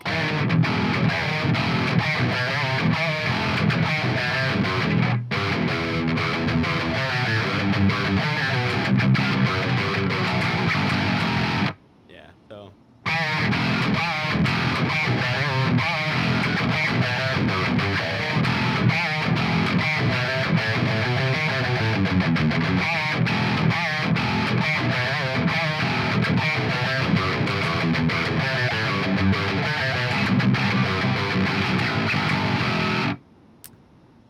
Yeah? That's cool. Okay. I like that. I'm going to try to track it real quick, like a rough take real quick. And I already lost track of my goddamn click track. I tell you what, since nobody can hear the click track anyway, I'm going to turn it up in my ear because I can't hear it. There we go. Much better. Excuse me. All right. Let me see if I can get this down.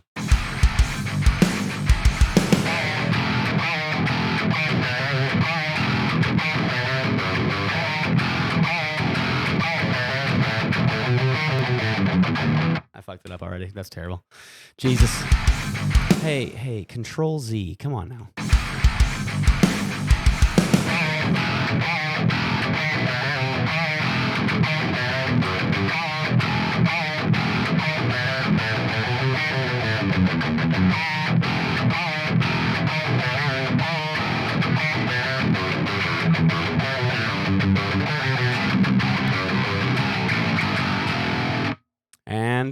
That was literally on the dot. That last dot is at 45 seconds. I'm going to do the other side real quick, and then we can look at some drums. And since you're the better drummer than I am, I'm definitely going to need your input on that. For sure. All right, real quick, let me get this down.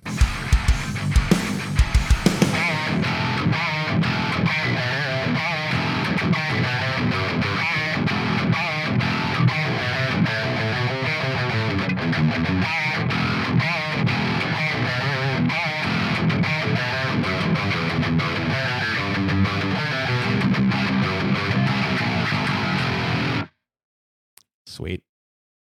There we go. Okay, so now between the two parts, all of it together sounds like this.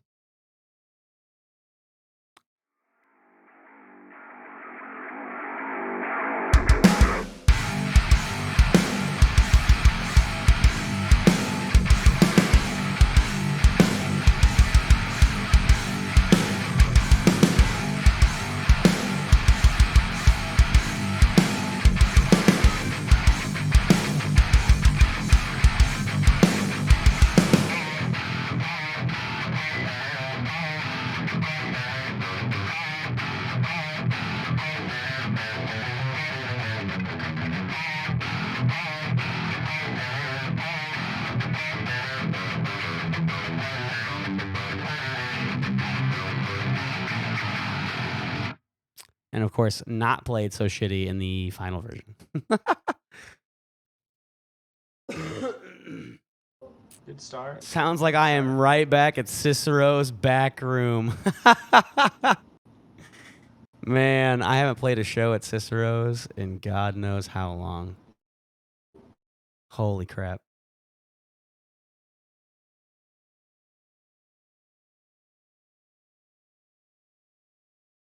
It does meet the time quota, David. Yeah, it's like right at 45 seconds right there. Excuse me, all. I really apologize for all the coughing. All right, so to the shitty scratch tracks, I will program some drums. Sometimes I program drums first and then write guitar. Sometimes I write guitar and then program drums. How do you guys do it? Y'all in the chat.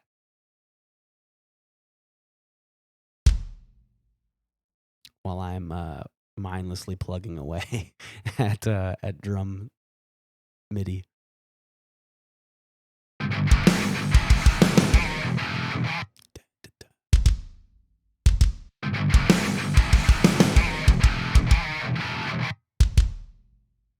I will return in just a moment. Sure, man, go for it.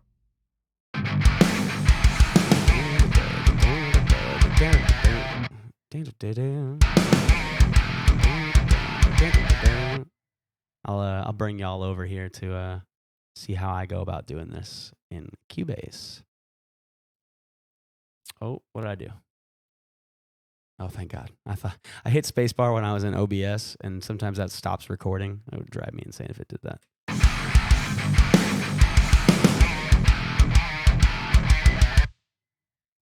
go ahead and just do the good old snare hit there.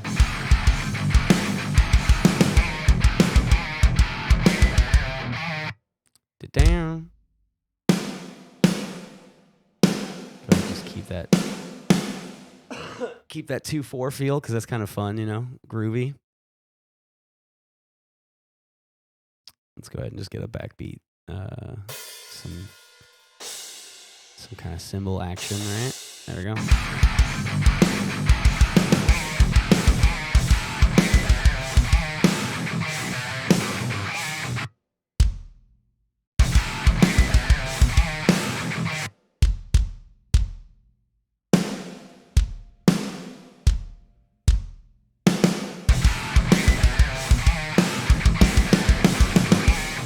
Nah, I don't like that there. Not as cool. Hey, get rid of that. There we go.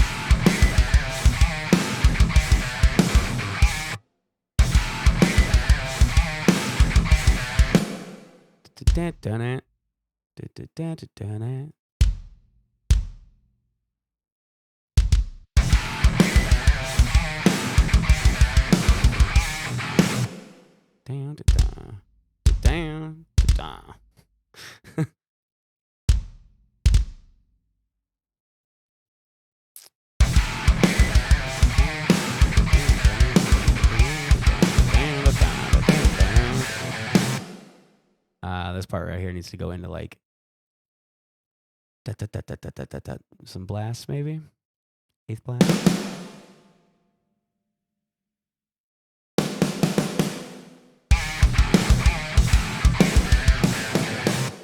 No, it needs to be 16th notes. Tell you what we're gonna do. We're going to duplicate, drag these over here like this, and then drag them down so that they're not as strong as the first hit.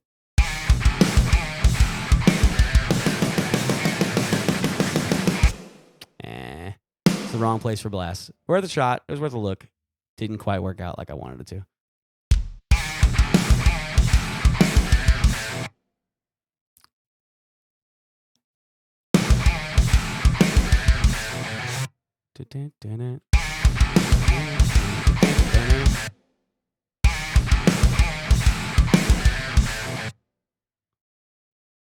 What the hell?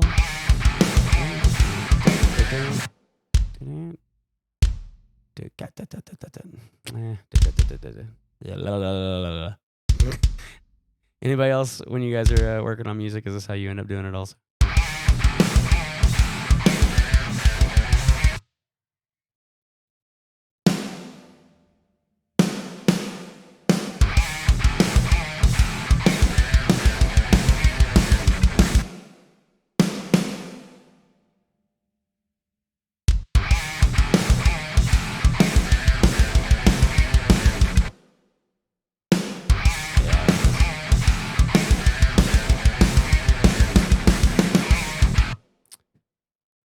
That's a little bit better. And then we move on to this next section over here.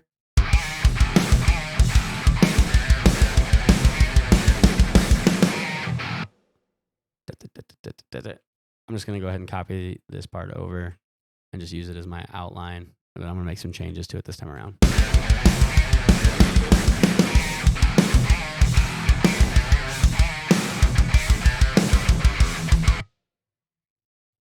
And this is where we do the change up, because the feel changes right here.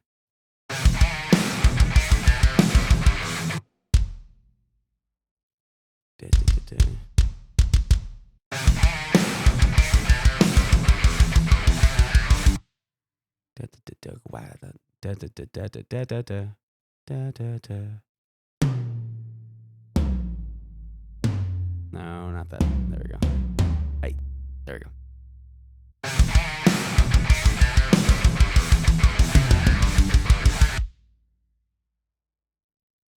Might do something kind of cool, like 30-second snare thing here.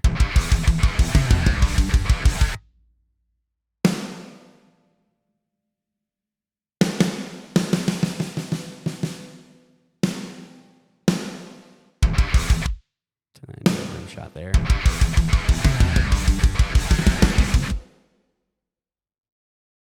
And then maybe go into blast for this part. I was looking for a spot to do blasts. I think I might have found it, but not rim shot blast. Come on now. Be real. Be reasonable.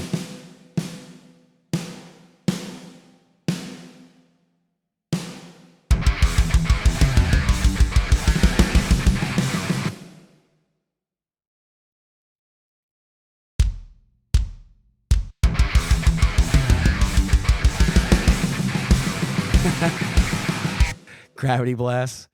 I could probably, I mean, I would need a, well, the cool thing is I'm not playing this live, so technically speaking, I can do whatever the hell I want, right? So if we go to 30-second notes, duplicate that whole thing, and drag it in like this, move anyway. Dr. Fishy! No! What's up, homie?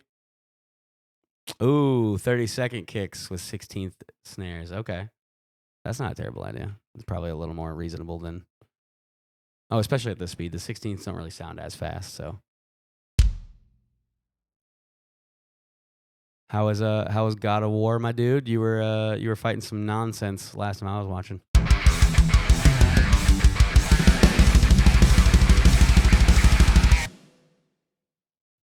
And then maybe change it up on this last measure so that way it comes out of this. Nope, not bad. No, there we go. And then over to here. Gotta get rid of that.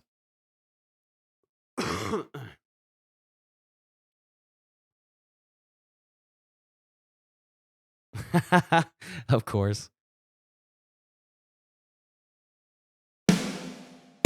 Now let's hit that rim.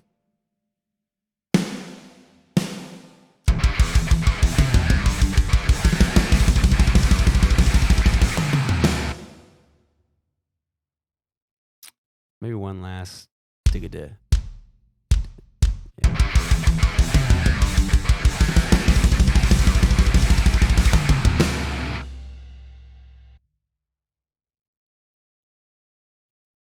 Snare, snare.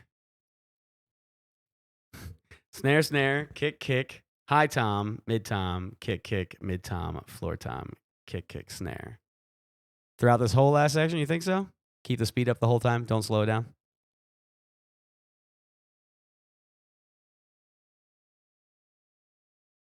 All right, let's give it a shot. See what happens.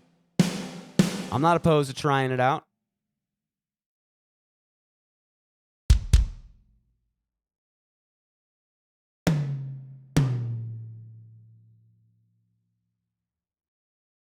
Kick, kick, mid tom. Yeah, I don't feel like turning my video back on, but You're good. At least not right now. But I just came up. I went outside for a smoke break, and I came up with this cool little thing. Probably wouldn't exist within this section, but like maybe is like an outro riff or something. But yeah, I'll see if I can play it clean. Can you hear that? Okay. Yep.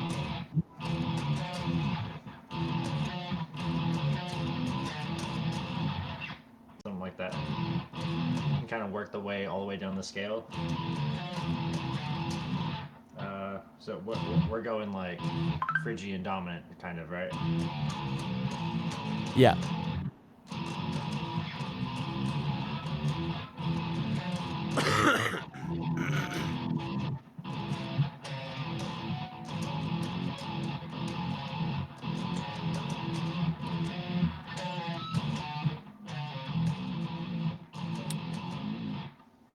Like that. I'll come up with something. I think that would be really cool. Yeah, man. I'm down to give it a shot. Let's get it.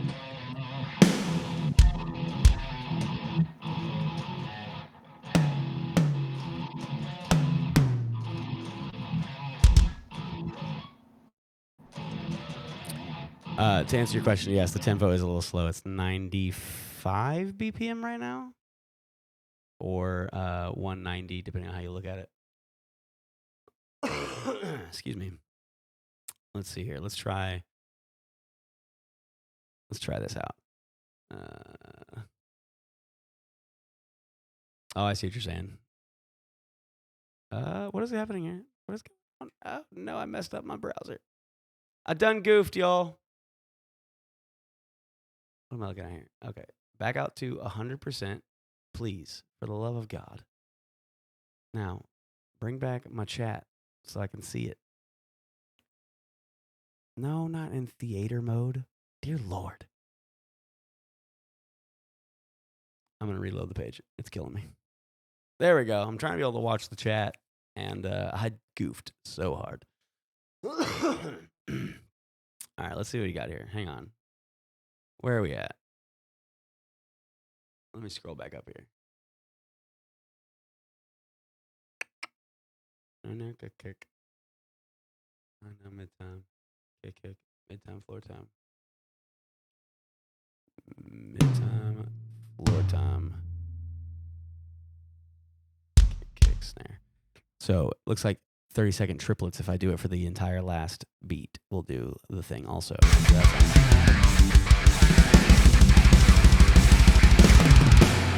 That's a little ridiculous.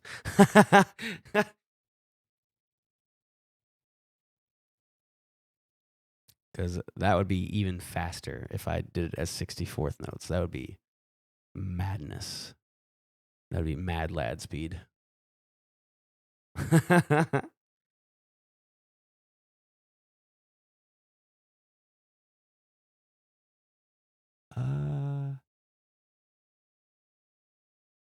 No, I mean, I think you're right. I just think that like you have the right idea for the subdivision, but I think at this speed, if I were to do that, it would come across really crazy. It also didn't help that I'm pretty sure I had a crash hit there. Also, it doesn't make it sound right.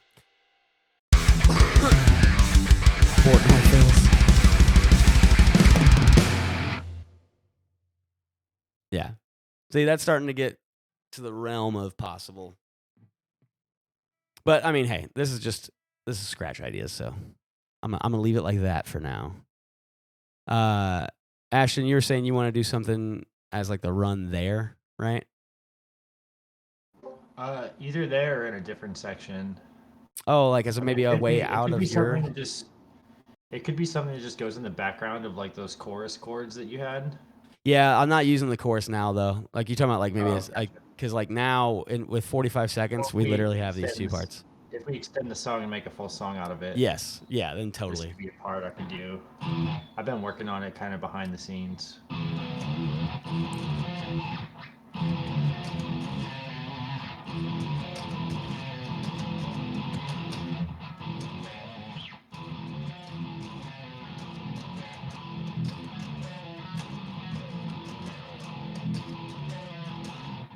Move that out of the way. Got potential. Yeah, I agree. We can definitely work with that.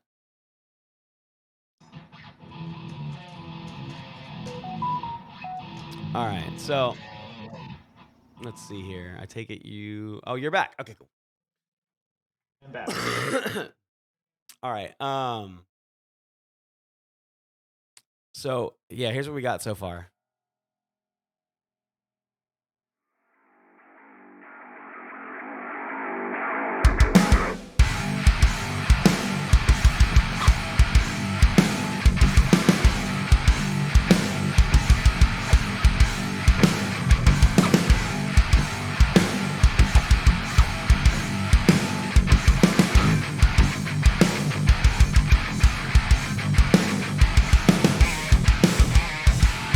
It's a little bit of a jarring change. I think maybe we need a more like succinct way to go from your part to my part. So maybe go like a.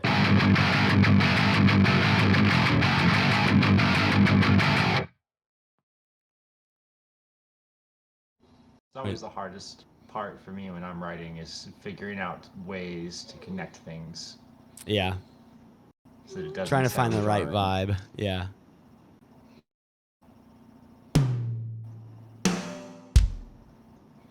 Whoa, hitting all the wrong notes. Jesus. Just gonna do add like a beat of 1/4 with just a drum fill. I don't know. I'm thinking about something like a.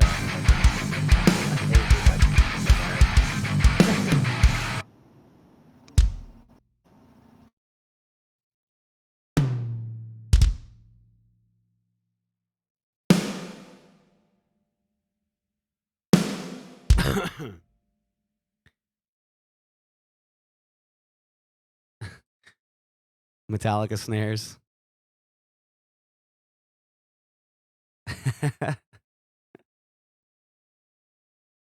At the end of the bar. Oh, I see what you're doing. Like the double hit thing.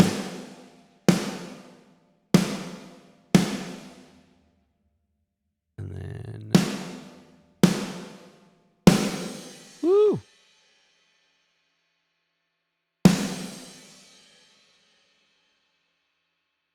There we go.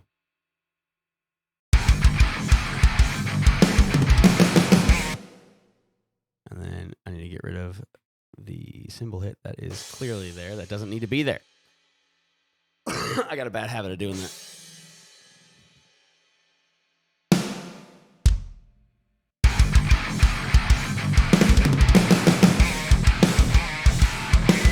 It's not the worst. And again, none of this has to be permanent anyway. We're just trying to get through the damn parts, right? Don't need the doubles, though. You're probably right. Wait, where am I at? Here we go. Hey-oh. No, hey, you. Right? Here. There we go. Jeez.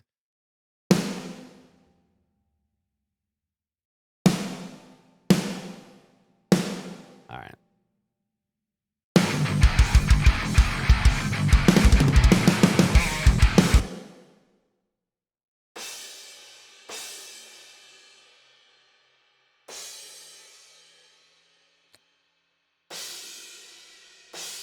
Not there. Not there, I said. There we go.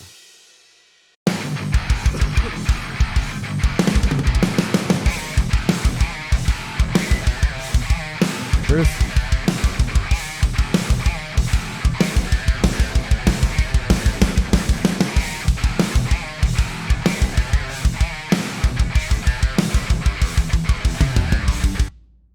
I need to get some snare here. I'm missing it.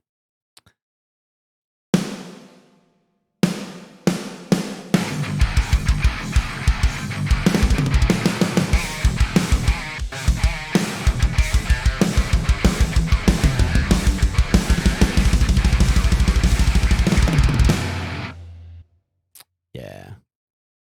These need to come up a little bit. They're a little soft.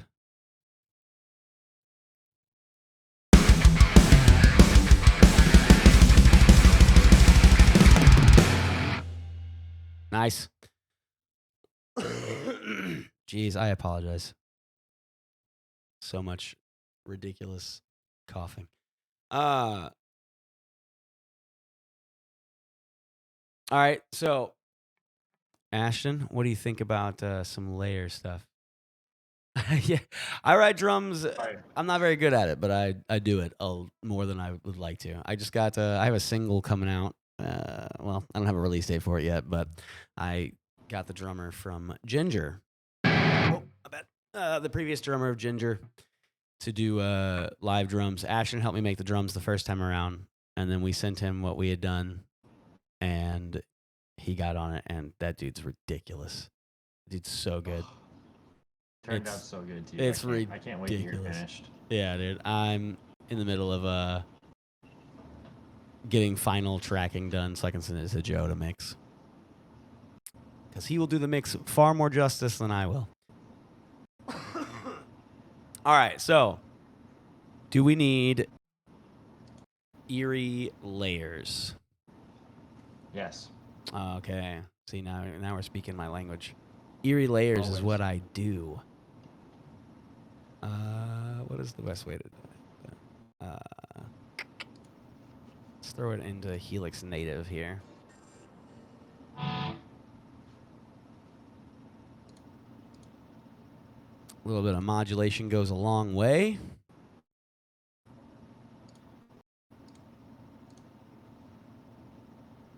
No, let's go with Legacy. And analog chorus it is. Off to a decent start. Off to a decent start. Let me turn this here reverb back on.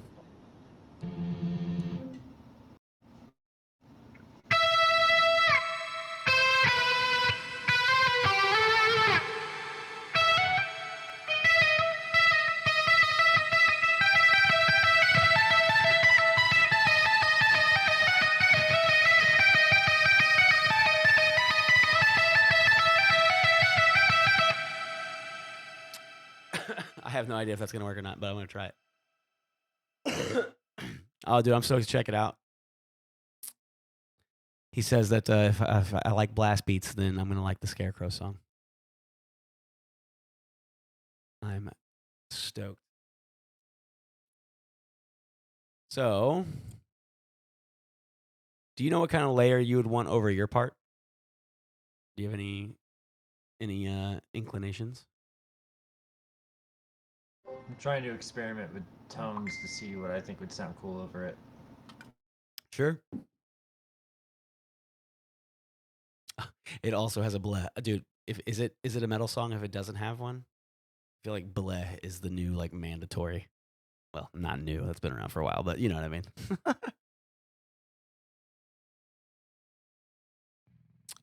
Let's see here. While you're messing around while you're noodling with yours, I'm gonna try it over mine real quick and see what I think.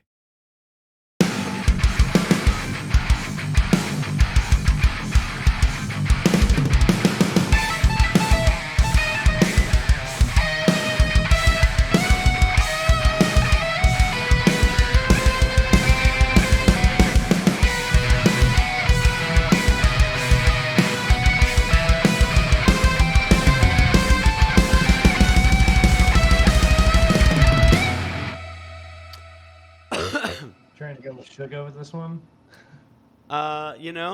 Maybe. Just only chromatic scale. Yeah. No wrong notes, no wrong frets. Just anything goes as long as you land on the right note. For that. Yeah, as long as your ending interval is the right one, then everything else goes.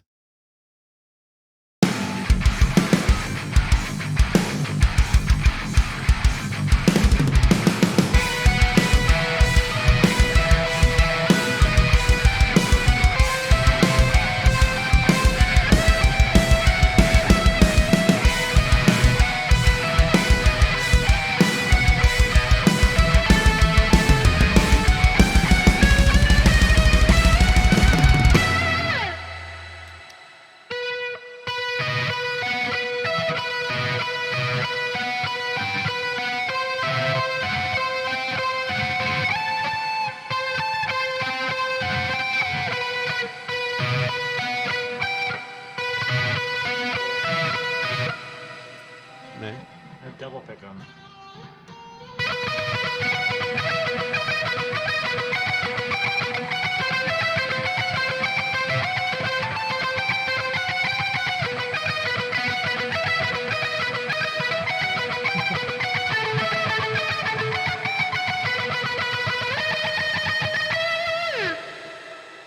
Use that to pull. Oh, that's cool, yeah.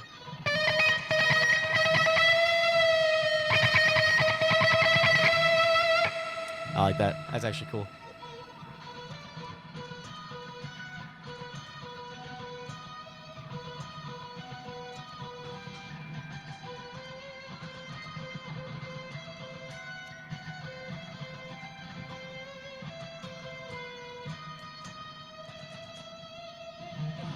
That's cool.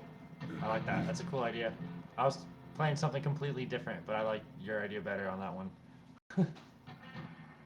Yeah, all right, cool. Let me rough track it in real quick, and then we can talk about your part.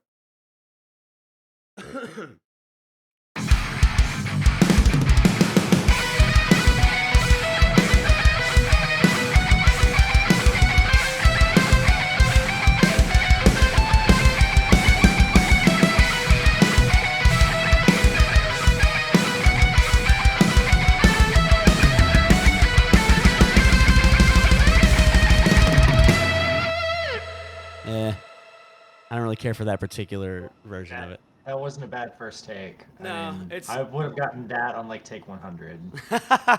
It's not the worst No, thing, real. but there's some stuff to it that I'm not as big of a fan of.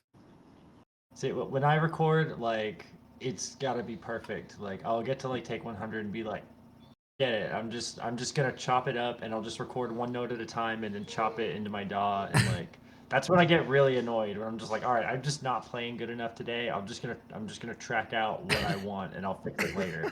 I'll re-record it later when I'm better. Yeah. Hey, I do plenty of that myself.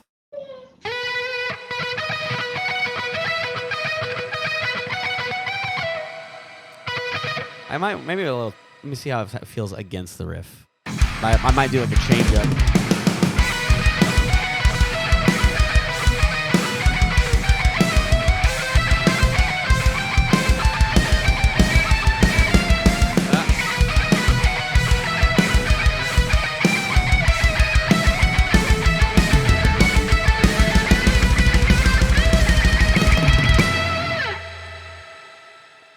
I'm starting to get more ideas. Hang on.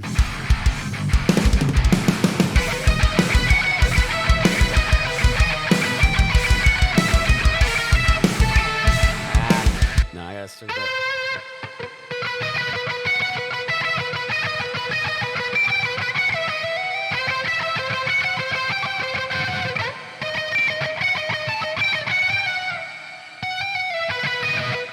Okay, something like that. Maybe you see like the little feel up.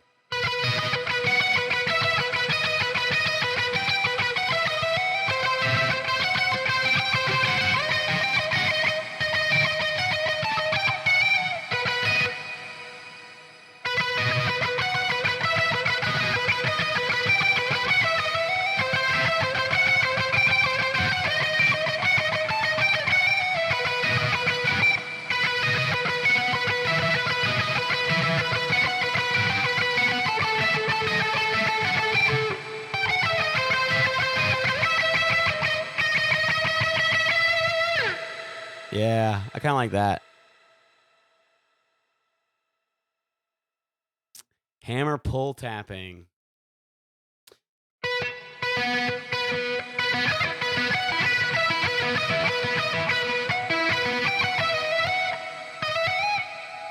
Maybe. I think it would take me a while to figure out exactly how I'd want that to go. Definitely something worth exploring at some point in time, though. But I think for the sake of this, I'll stick with the picked version just for now.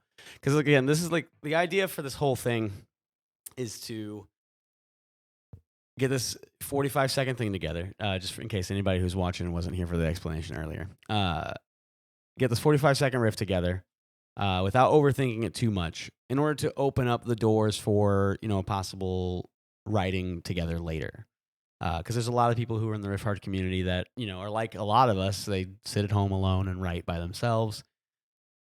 And then with the change in the world with COVID and everything, being able to write with other people across the world, like I'm here in Missouri, Ashton's down in Texas. It's cool. It's a cool way for us to get together and work on something. So I like that. You don't apologize. I love it. There's definitely we talked about hammer-on riffs actually before we even got on stream because we're both fans of them. So,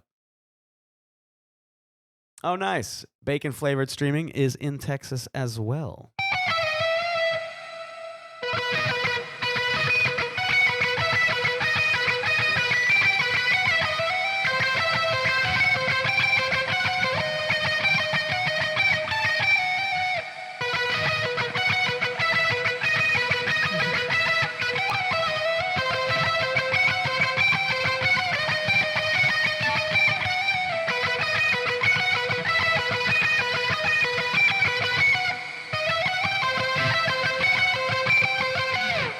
Yeah, let me try that again real quick.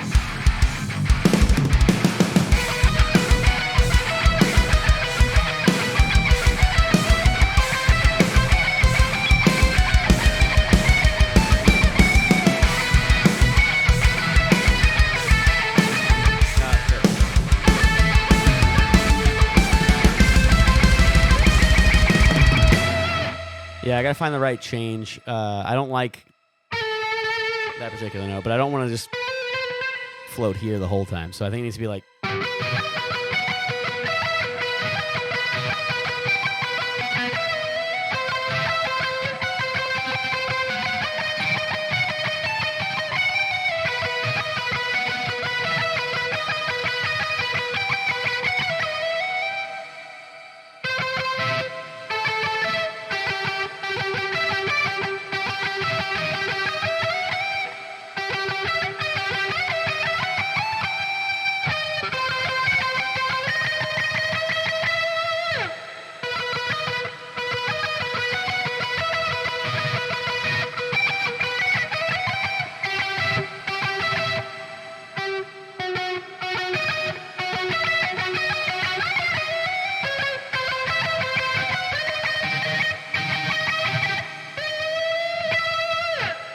There's some cool ideas there. Yeah, the little run, bringing it back.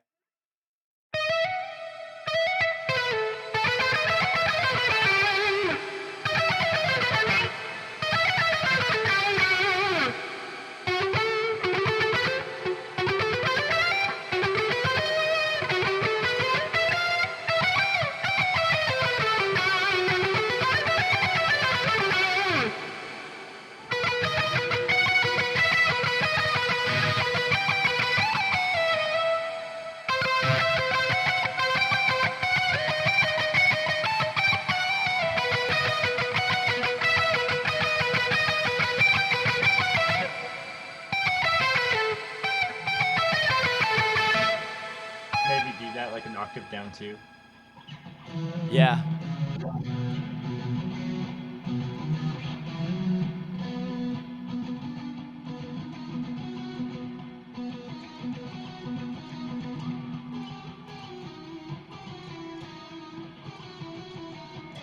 Yeah, that's a cool idea.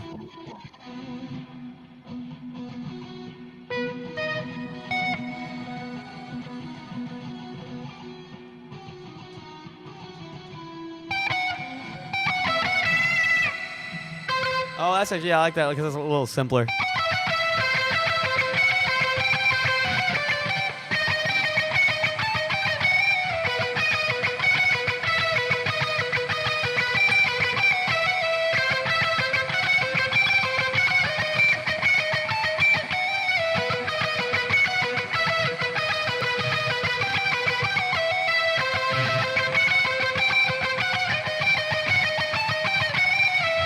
That's kind of cool. And then playing it in like a harmony. Yeah, harmony is definitely an option here as well.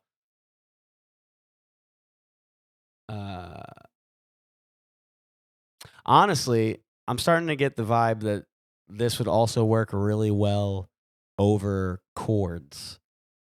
So maybe we play like I don't want to change out the rhythm underneath it. I think we should keep the rhythm that's underneath it now.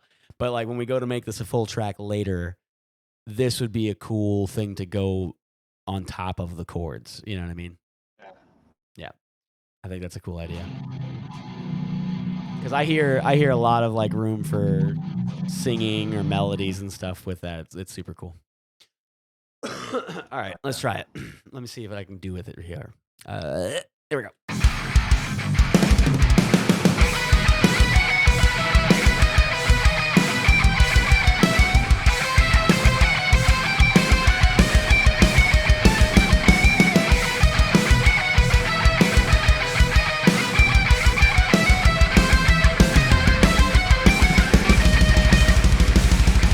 See what I mean? I need to figure out a better note to go to and then come back into the bend. So we get this like. It sounds really cool, double track. Like that almost has me wanting to like rip my hat off and just start. Yeah. Like the double picking and everything that fits so well. Yeah, it's super cool. Even though it's not fast, it makes it sound. I don't know. I guess like it's driving forward to somewhere more. Mm-hmm. Well, and then your point about using the major 7 to bend into the root note again is cool. So the whole thing is definitely doing that like driving vibe. Dude, that's sick.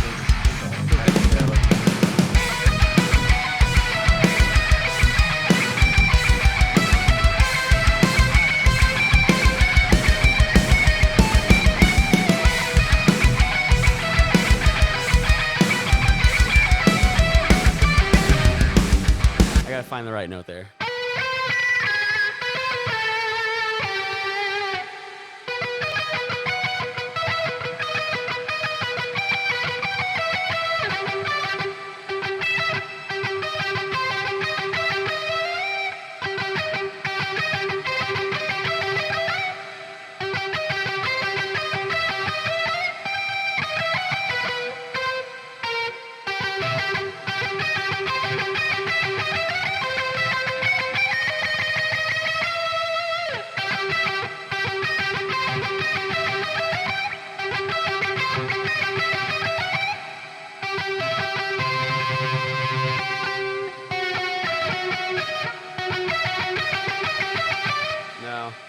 That note's cooler.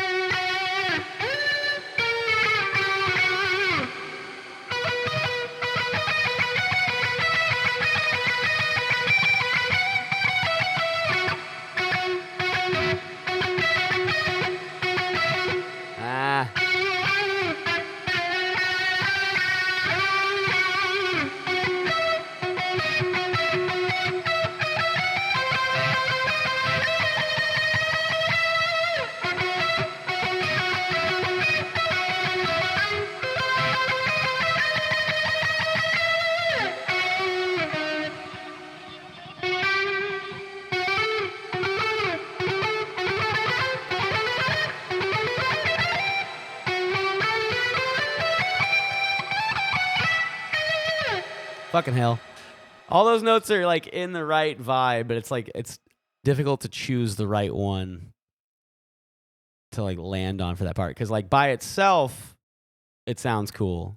But the question is, how does it sound against the riff? So let me try it one more time. Sorry.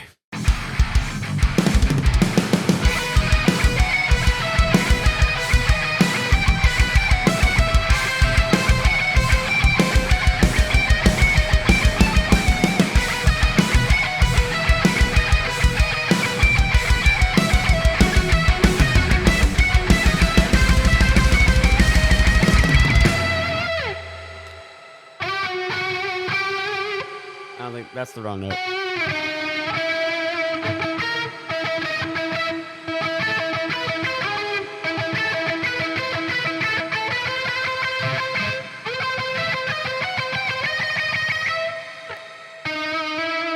I think going that far low is kind of unnecessary.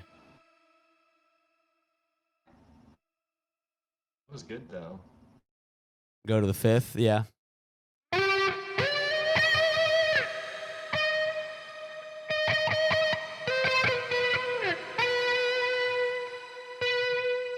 Yeah, the only issue with going to like the fifth from the root there is I'm already like playing off of that so much.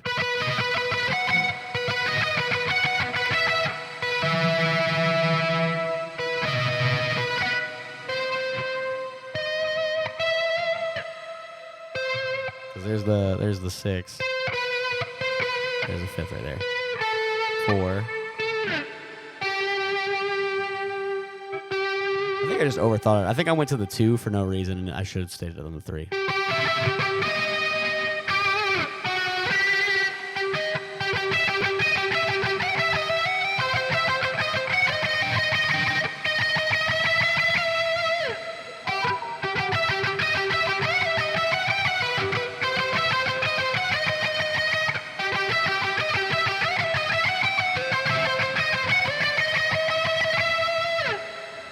Maybe that's not bad.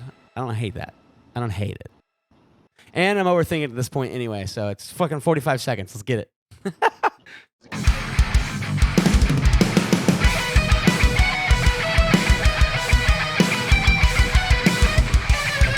I fucked up my own shit.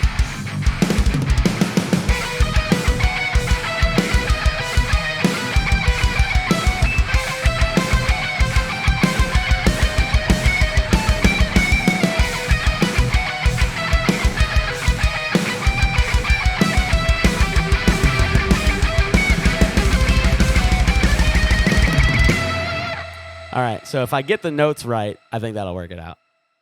Bane of Existence, that's no joke, dude. Option paralysis. That's the tricky part. What's that? Get the notes right. That's the hard part. Oh, I know. Any kind of tracking is. All right, that's cool. Now if I can just get it clean. If I could just do this well, Jesus.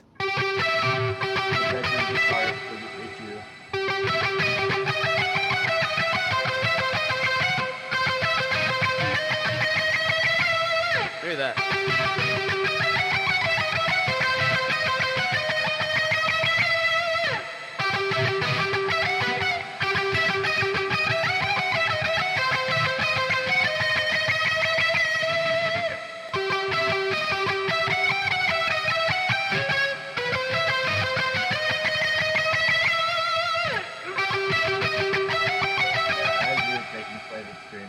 That sounds good.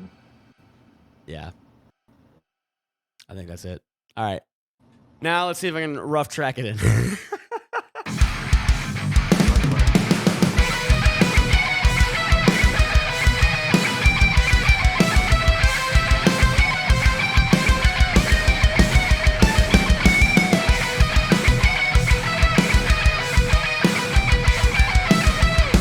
Shit.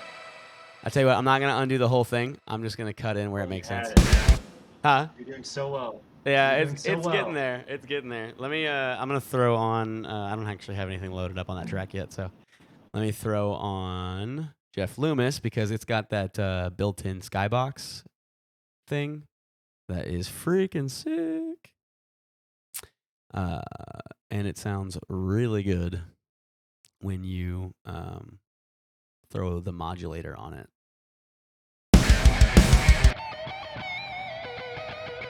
Very Korn, which I am a huge fan of, so it works for me. What? That was awesome. You like that? I like that. Yeah, dude.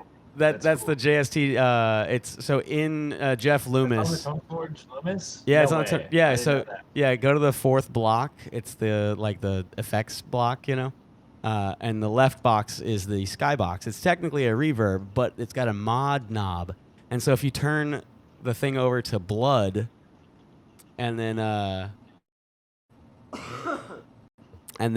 like raise the mod up to like I'm at 38 right now, and then all of a sudden this is what it sounds like. It sounds silly, but I feel like in the context of the rest of it will sound really cool. Yeah, it's definitely one of those things that by itself you're like, this is fucking weird. But I mean, like then if you go back and listen like to any trying to sing the guitar part. Well, I mean, like listen to any Korn and you're like, this is weird. Like when you hear like Korn stuff by itself, you're like, this is fucking weird. But then you hear it in context of the song, you're like, oh, it's fucking heavy as shit. Yeah, I definitely want to hear it with that context. That's Let cool. me. Let's do it. I think this is where I fucked up. So this is where I was gonna jump in at. Let me see. Yeah. All right. Cool. And of course, like right now, it's played up. I can certainly dial that back, but I'm not playing through it right now. By the way. So you'll be able to hear it after I'm done tracking it.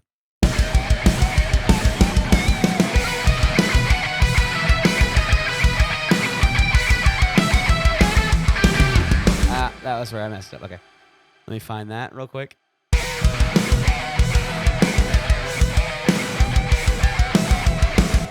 And then right there.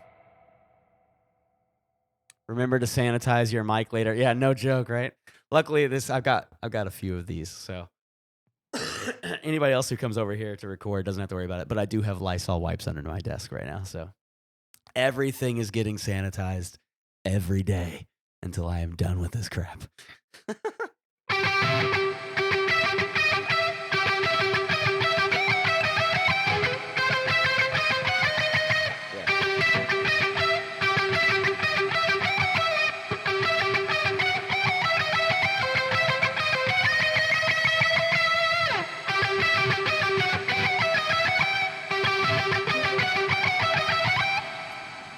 You think that's all right? These two pieces just came off my guitar, and I don't know where they came from. But they were just chilling in my lap. It's like a strap thing or something? Strap lock, maybe? Oh, it looks like it came off my strap lock. Good call. Heyo. It's the only thing I could think of. The SM7B is a badass microphone, but at $400, I was like, I also got this for free. I happen to be in the right place at the right time. That's true. You can. Don't tell me stuff like that. I don't need to spend that kind of money right now. Friends and family discount, man. I get one a month, and I don't think I've ever used one. Holy crap. True, they are on sale on Amazon as well. All right, let me see if I can. I get them way cheaper. Yeah, you get that. Do you get the? Does Guitar Center still do the? What do they call it? The Pro. They had a name for it. Anyone who worked for them that meet a certain requirement, they would give like a massive discount to. Because my drummer used that to get some crazy drums years ago. I'm not sure. I mean, there's one that we can get discounts through called Gain, which like you can only access through like your employee portal or whatever. Yeah, the discounts on there are pretty insane. Nice. Like I could get like any Ibanez guitar I want, even a Prestige for like 50% off. Woo! There you go. Yeah, it's very tempting. So I'm like, ooh, I really want that AZ 7-string Prestige like so bad. But right. Even at 50% off, that's like $1,200-1,300. Like, yeah, that's a lot. That kind of money. That's where I'm at, man. It's like, listen, I've got a $100 microphone that's not quite as good as an SM7B, but you know, it gets the job done. This is the microphone that a Riffhard member gave me for free. Hey, there you go. Ashton, where are you at again in Texas? roundabout? I am in DFW. There you go. It's a very big area, but Bacon flavored streaming is also from Texas, and was curious your area.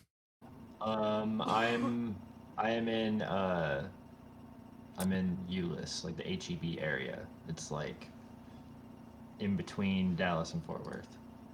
They said that they are in Temple. Austin area. Yeah.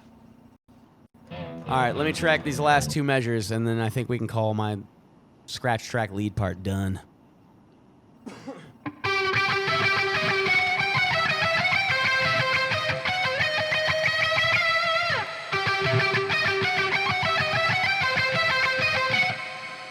I think I want to change up that second one.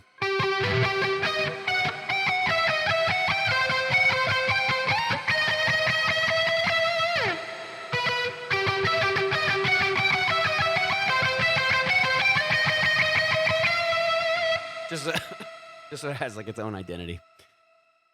But I'm not gonna go too crazy. Here we go.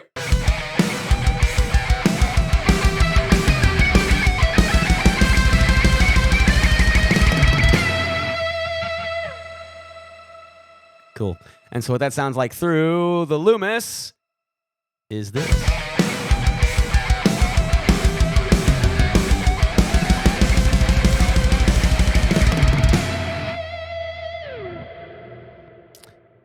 Not the worst. I think that's almost too much of the modulation. Oh, it's 100% too much, yeah.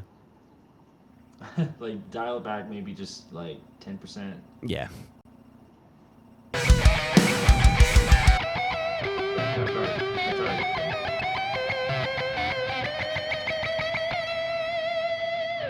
Yeah. Yeah, it's way better though. The rest of the articulation, like the pick attack, is just bizarre. But in like the coolest way. Yeah. Like I like it. Yeah, it's sick.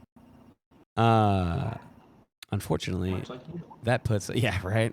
That puts us right at 47 seconds. Now, just cut off more of the intro. Just be like, fuck it. You don't need it all. It's fading in anyways. Yeah, exactly. Honestly, it's a little bit of a slow fade in as is now anyway, so. Oh, shit. Jesus, I apologize. It is okay, my child. There we go. Let's cut that off. Let's.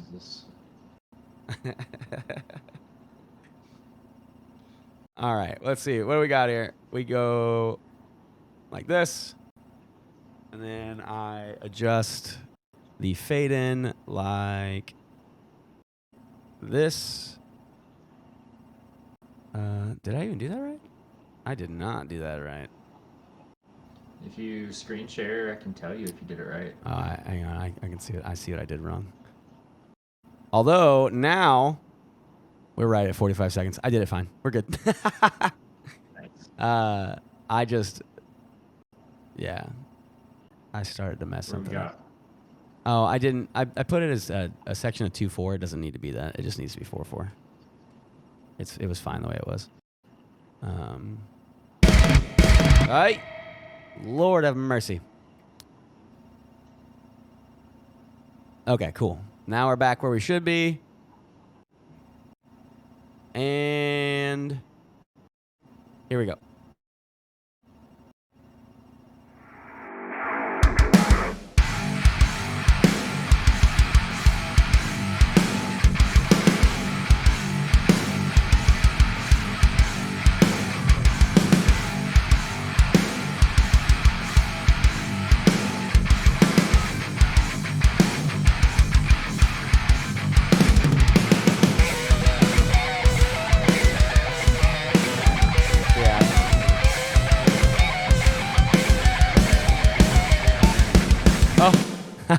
Because I moved everything over, it didn't.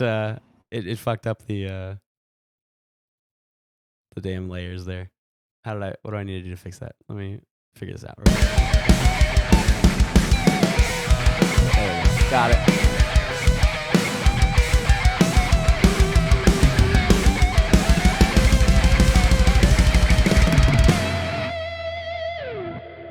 All right, now if I were to take this seriously, and obviously I would like to at some point, like not tonight, but one of the things that I would look out for is redeveloping, especially the ending of that original rhythm riff behind it, because I think that modifying it slightly would allow it to work better with the lead layer that ended up getting put in later. But I don't think that it's something that needs to get focused on at the moment. I think that the idea is effective enough as is. We've got a good starting point. We can just send stuff back and forth and finish it out that way at this point. Hell yeah, man. So keep developing your lead idea for sure. Oh yeah. And it's gonna be cool. Yeah, man, for sure. We'll definitely have to do that one next. I think this is a good start though. So maybe, over the weekend or something, if we can finish it, then we can post it to Riffhard and be like, yo, check this out. Oh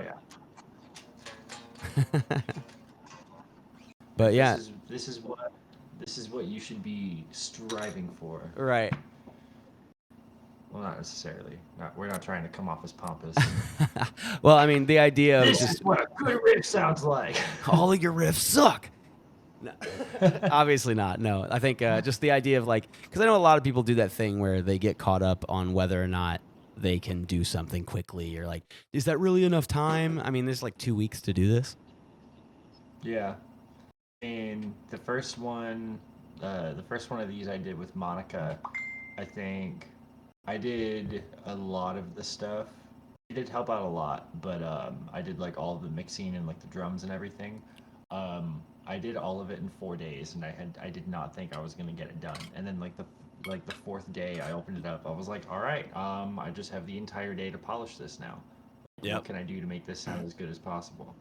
And then the second one that I did, Juan did pretty much everything and was like, here you go, add something to it. And I was like, there's nothing for me to add because it was so perfect. Yeah, that man can write some nasty riffs. Who was that again? Which member? Juan Reyes. Oh yeah, dude, Juan's sick. He's so good. Man, he got that well-deserved KOTOR win a couple months ago. He did. He's ridiculous. Oh, I go back and listen to his songs pretty frequently. His stuff is great. Yeah. Yeah, that's no joke. I've been trying to hit him up for another collab thing on a cover or something.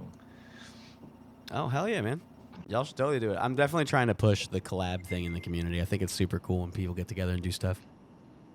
Yeah, I've been kind of pursuing collaborations with other people right now more than I have been just trying to write my own stuff, because for me that's one way that I learn better compositional skills is trying to picking the brain of other people, not even professionals, just people that may approach writing in a different way than I would. Yeah. Try to hey, how did you write this? Or let me right now I'm running through a prog song that I really enjoy listening to, and I sat down for a couple of hours listening to it on repeat, and I was like, well, what is it specifically about this song that makes me keep coming back and listening to it? What do I like the most about it, and why do I like it so much? And so once I figured that out, I started breaking it down section by section and figuring out what chord progressions they're using, and notes in the scale, what scale degrees they're using to emphasize melody, and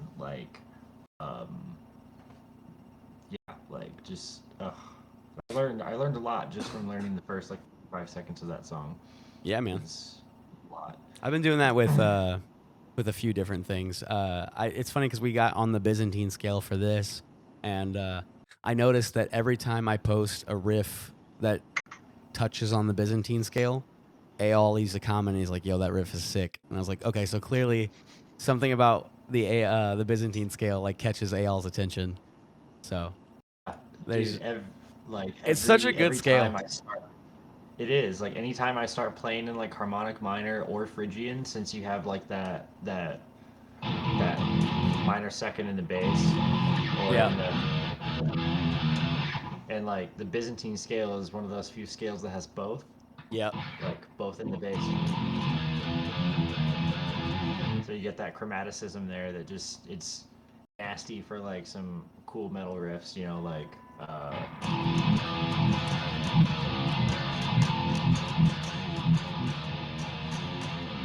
it just Yeah. no matter what you do, it sounds cool. Absolutely. Yeah. And Bacon Flavored says that he's like that with Periphery, Devin Townsend, Kill Switch, and Era, which I have to say, Kill Switch is those are easily one of my favorites. Yeah. All of those are some of my favorites. Like, Let me. Devin Townsend is like a compositional genius. That dude is he's a freak of nature. Is ridiculous. Yeah. Yeah. I used to idolize Adam. What's his name? Dushowitz or Adam D. whatever. Everybody's called him Adam D. From Kill Switch. Adam D. Whatever. Yeah. Yeah. I used to idolize him as a teenager. Like when I started playing guitar, I actually cut my hair into a mohawk and like when I started growing facial hair. I specifically shaved everything except for like the fucking mutton chops. And like, yeah, it was pathetic. Like I actually deleted all the pictures from that era because I'm so embarrassed of it. Dude, that's nothing. I've got everybody beat. I used to take photos for MySpace. When I finally got a camera that I could set on a timer, I would set my phone up, set it on a timer, run back, and then do like a power 80s metal pose. No, I wouldn't even play the song. I would literally take photos of me in like power stance.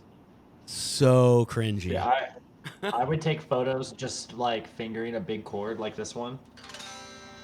Yeah. And I'd be like, all right, let me know when you're ready to take the picture. And I'd be like... So it looks like I'm doing something impressive, but yeah, I'm just doing something stupid. Just that stereotypical, I've got my acoustic in my profile picture thing. Yes, exactly. I got one little clip of a riff that I started working on that is also, it touches on Byzantine because it's mostly in Phrygian dominant, but I do a little bit of a Byzantine thing. So I'm going to show you. I'm going to play the riff for you real quick, see what you think. Let me switch it around. All right. So I don't have a backing track for it at the moment, but I do, but it's on a different session and it would cut my mic out, so I'm not going to mess with it at the moment. But here we go.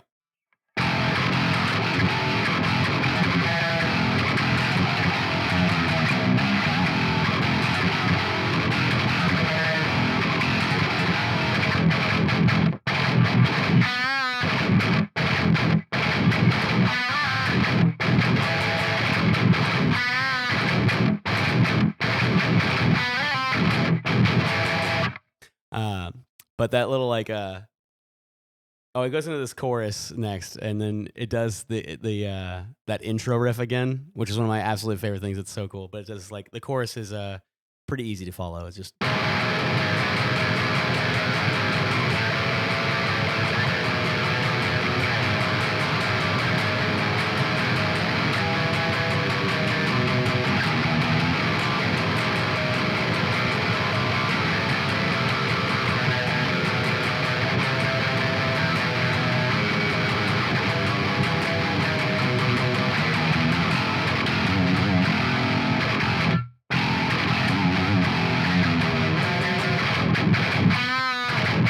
goes back into the verse after that. But nice. Yeah, cool. I'm a big fan of it. It's gonna be a really cool one to finish up. I got some lyrics for it that I finished the other day as well. So that's something that I'm working on outside of all this collab stuff that I'm trying to head charge. So that's probably gonna be something that I bring up on stream maybe next week and try to develop live. I'm trying to figure out how I want to do it because like creating riffs out of nowhere is really cool. Doing it live because then you got people like Bacon Flavored streaming in here. You know, they offer suggestions, so then you can actually like test it out in real time and kind of engage your community, which is super cool. But then like when I streamed me trying to track guitars with Veins of Pink Glass, and it ended up being like an hour and a half of me trying to remember how to play like 7 seconds of the song because I'd like forgotten a specific part of it. And I was just like, I can't do that again. That's horrible. Yo, what up, Brutal Weenie? Is that is brutal weenie. I love it. Thank you for stopping by. You should definitely follow if you haven't done so yet. Yeah, so I'm trying to find the right way to handle live music streaming. Because like that song has a lot of it already done. So like I could stream me working on the small sections that I'm still trying to finish up, but I don't want to stream me trying to get great takes anymore because it's such a tedious process that like unless I'm somebody like Matt Heafy or some other like legendary guitarist that people actually want to watch every little thing they do, that's just tedious. Nobody wants to see me do that. So I won't be doing that anymore, but I will be trying to go live and working on tracks again. Like I think either tomorrow, either tomorrow or Sunday, I'm going to do my riff of the week stream. Cause like I've had a lot of fun just hopping on stream and writing like a quick riff that I later then post to like my socials and stuff. That's been kind of a fun thing to do. I need to upgrade my setup, and I'll probably end up starting to do the same thing. Cause yeah, this has been cool. Yeah, man. Yeah, you definitely I've never been on stream with anybody else before. One day. Definitely, man. Upgrade my camera and my internet. And well, hey, man, if you can use do you have an iPhone? I've got a Samsung. Oh, okay. Well, it can still be done. There's ways to do it. iPhone is just has an app that makes it really easy. But yeah, I mean, as long as you can get your camera on your phone in real time, you can always like align the audio delay and stuff. Because that's what I did. I mean, to be fair, I'm using a Panasonic GH5. That is not an iPhone. But I had to set up an audio delay for it. You have like OBS and everything? Yep. I'm actually running OBS right now for all this. So. You did get that set up. I've heard a lot of good things. It's very easy to use, and I've done a lot of stuff with it to get it running properly. Oh my gosh! I just realized that I messed up. I didn't include my blurps. Oh, that's terrible. I done goofed, y'all. There we go. Blurps. Now, if anybody redeems the channel points, I'm gonna do one real quick. One of my absolute favorites. I'm gonna play Why Do I Stream? Here you go, y'all. This is why I stream. There's a lot of bad things in this world, dude. Like getting paid not a lot of money, dude, for fucking working! Hell no!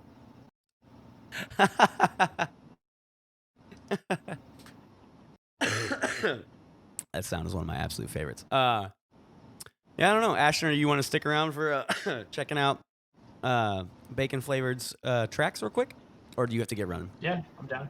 All right, cool. No, I'm down. All right, I'm going to bring up... here, I tell you what, Bacon. I found it, but then I had to scroll back down to the bottom of my chat. Do me a favor. Share the Spotify link again real fast. Or, I tell you what, can you share the that song, the Scarecrow one, specifically on YouTube? Because Spotify, the app on my PC, has a built-in thing where it knows if you're screen capping and will legitimately not send audio. It's quite frustrating. There we go. All right. Oh, shit. Y'all going to town with it.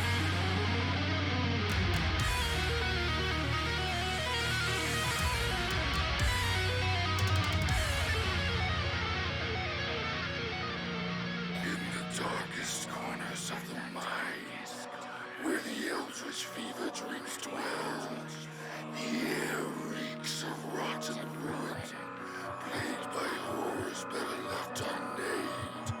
In that darkness, you will find me there, waiting, always.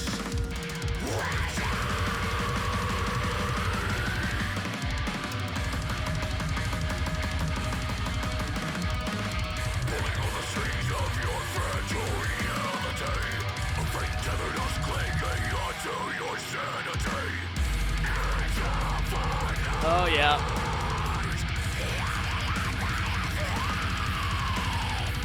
A breath away from succumbing to the lunacy, losing control, slipping away.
Very choice solo.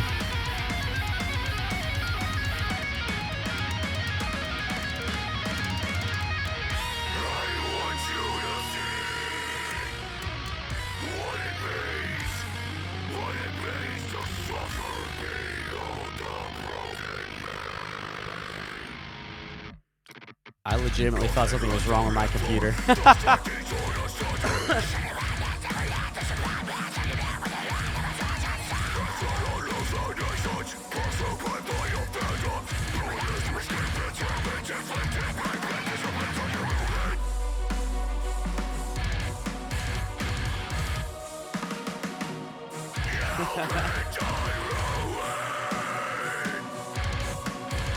This is amazing. Yeah, this is sick.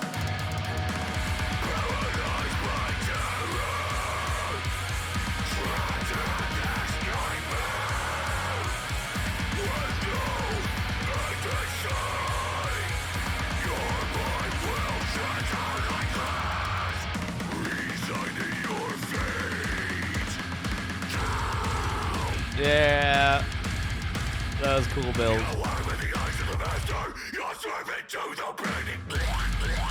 Yeah.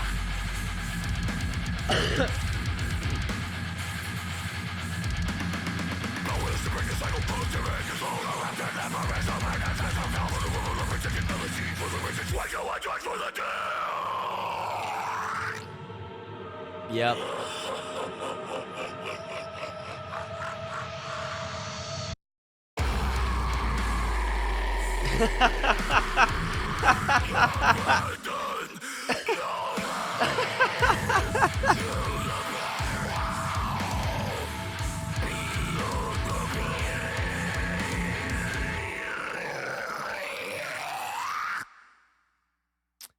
Yo, what the fuck?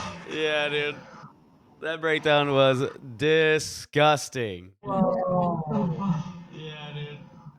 Dude. Breakdown was disgusting. I need all the links to the Spotify or whatever y'all have. That was nasty.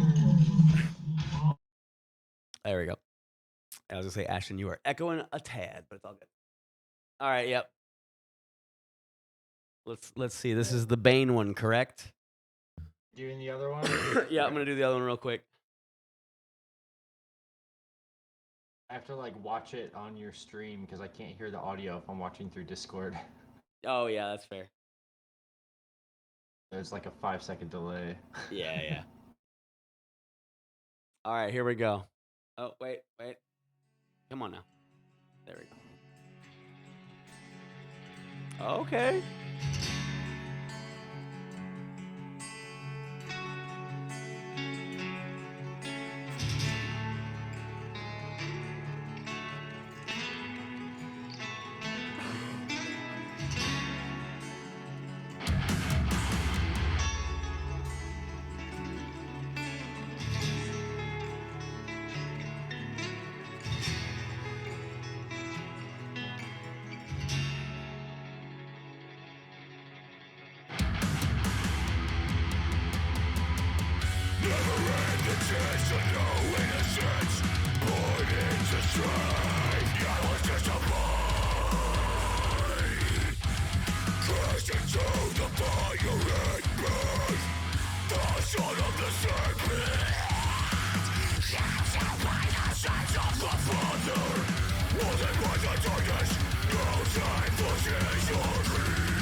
I love these beats.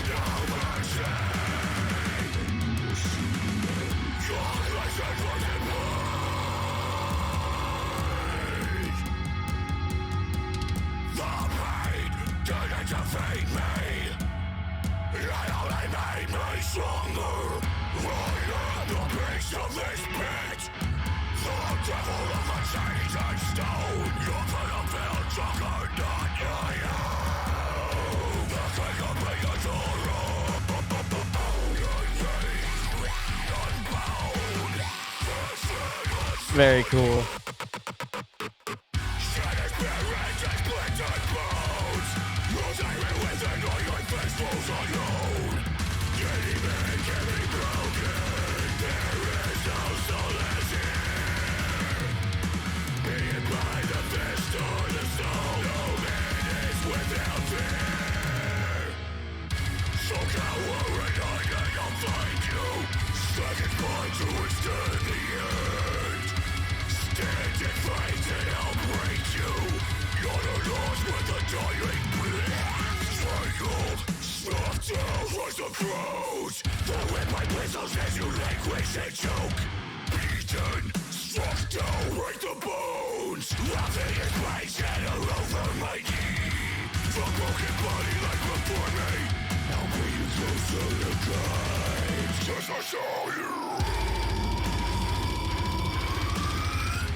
Gross.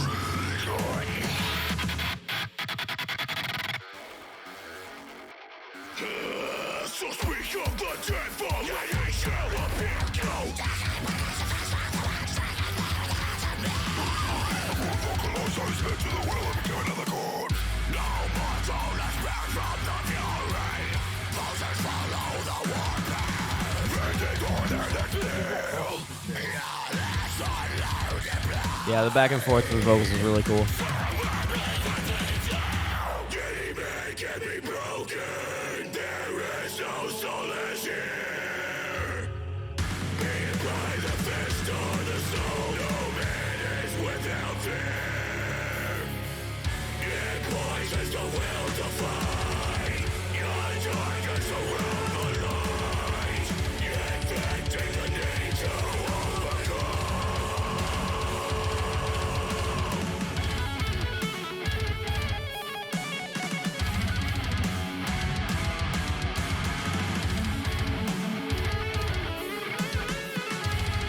Love the bends.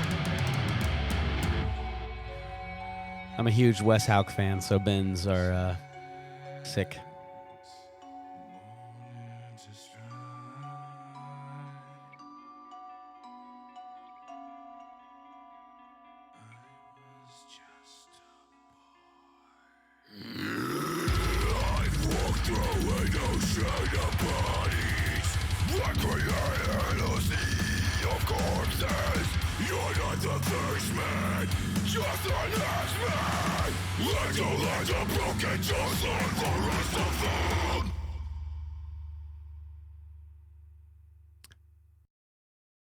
Disgusting.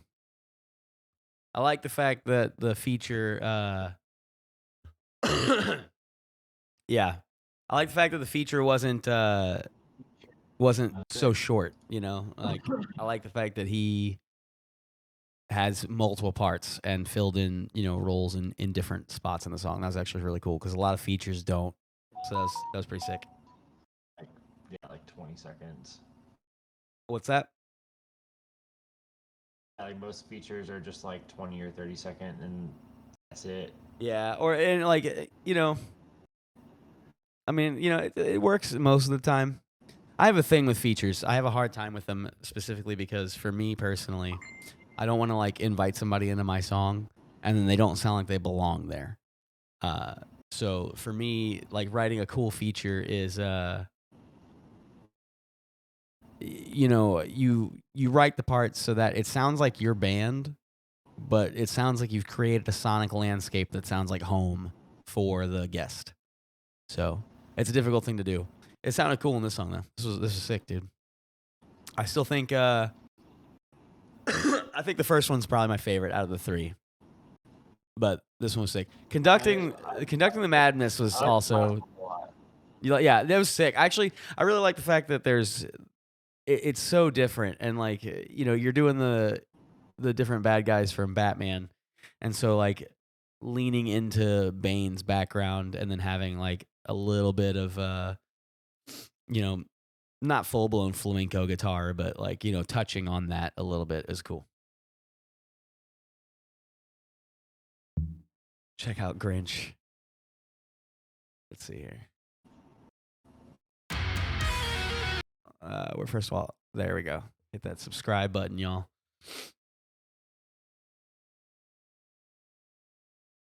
Where is that at? Let me, where's the search? Here we go. Search. Grinch. I hate Christmas, so this is going to be good. You're a mean one, Mr. Grinch. All right, let's do it.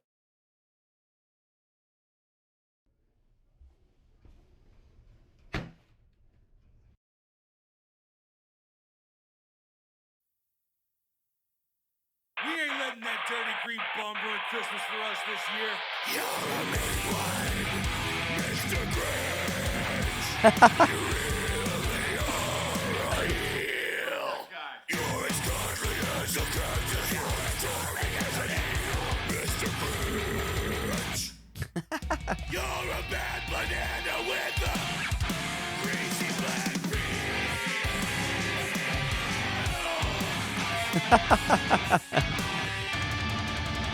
You're a monster, Mr. Grinch. Your heart's an empty hole. Your brain is full of spiders. You've got garlic. There you go.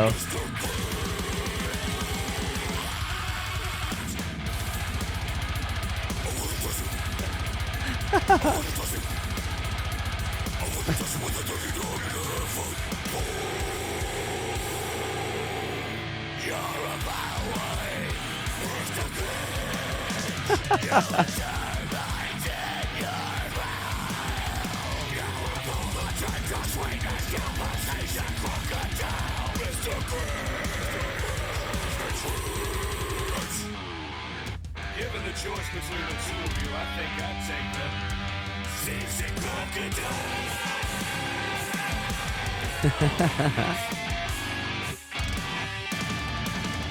You're a villain, Mr. Grinch. You're a nasty, nasty skunk. Dude, stinks.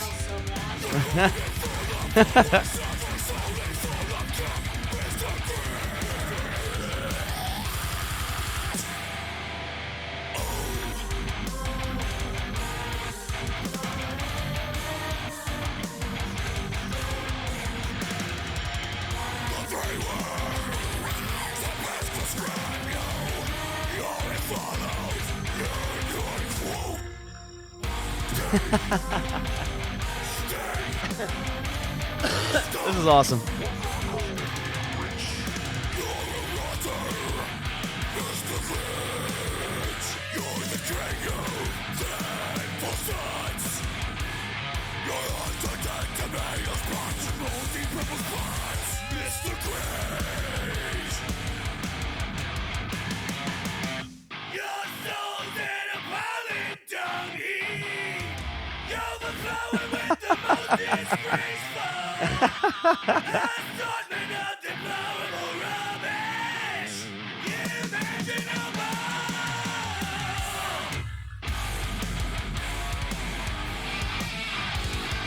I love it.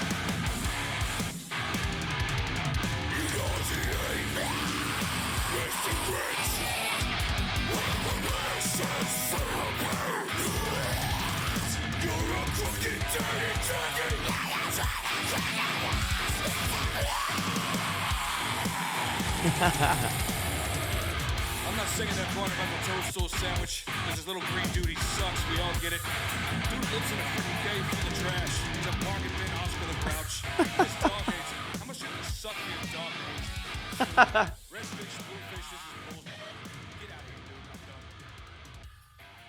That was awesome, dude. Well done. Very cool. I am a fan. I hit subscribe. Afterwards, I'll pull you guys up on my phone and get you on Spotify as well. That's awesome, man. Yeah, that was super cool. I like the fact that y'all did your own thing with it. You know, doing a cover is difficult.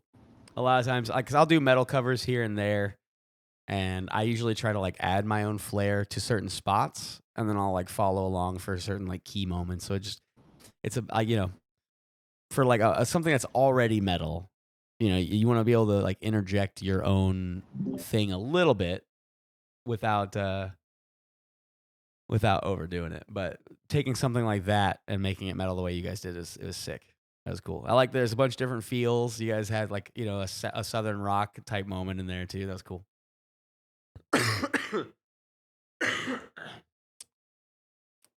Nice. Okay, cool. I'll definitely have to check that out. However, I have been streaming for about 3 hours. I'm going to take about a 20-minute rest. And actually, I'm just going to rest for the evening because I'm sick. I was going to try to stream some Resident Evil tonight, but I'm not worried about it. I'm going to go ahead and take a break and then do it tomorrow. Oh, what? That's unnecessary. I got to get sound alerts for that setup. I really appreciate that, man. That's super cool. Thank you. Yeah, you guys definitely look like you're having fun. Hey, no, thank you for sticking around. Thanks for chiming in with your ideas. I definitely like to do live streams for music stuff a couple times a week. And whenever I do, we were having the conversation about it earlier, I try to find a way to include the viewers. So when I have people watching, it's cool to be able to bounce ideas off of and try different things out in the moment. So if you happen to see me online and want to get in on it, then stop on by. But in the meantime, Ashton, thank you very much for working with me on the collab thing, man. We'll definitely have to put the finalizing stuff on that, and then get that shared on Riffhard and on socials and stuff, because it sounded pretty good so far. Yeah. I'm tired. Cool. I'm gonna go eat or sleep. Right on, man. Well, thank you guys for watching. Ashton, thanks for being here, and I'll be back tomorrow. See y'all.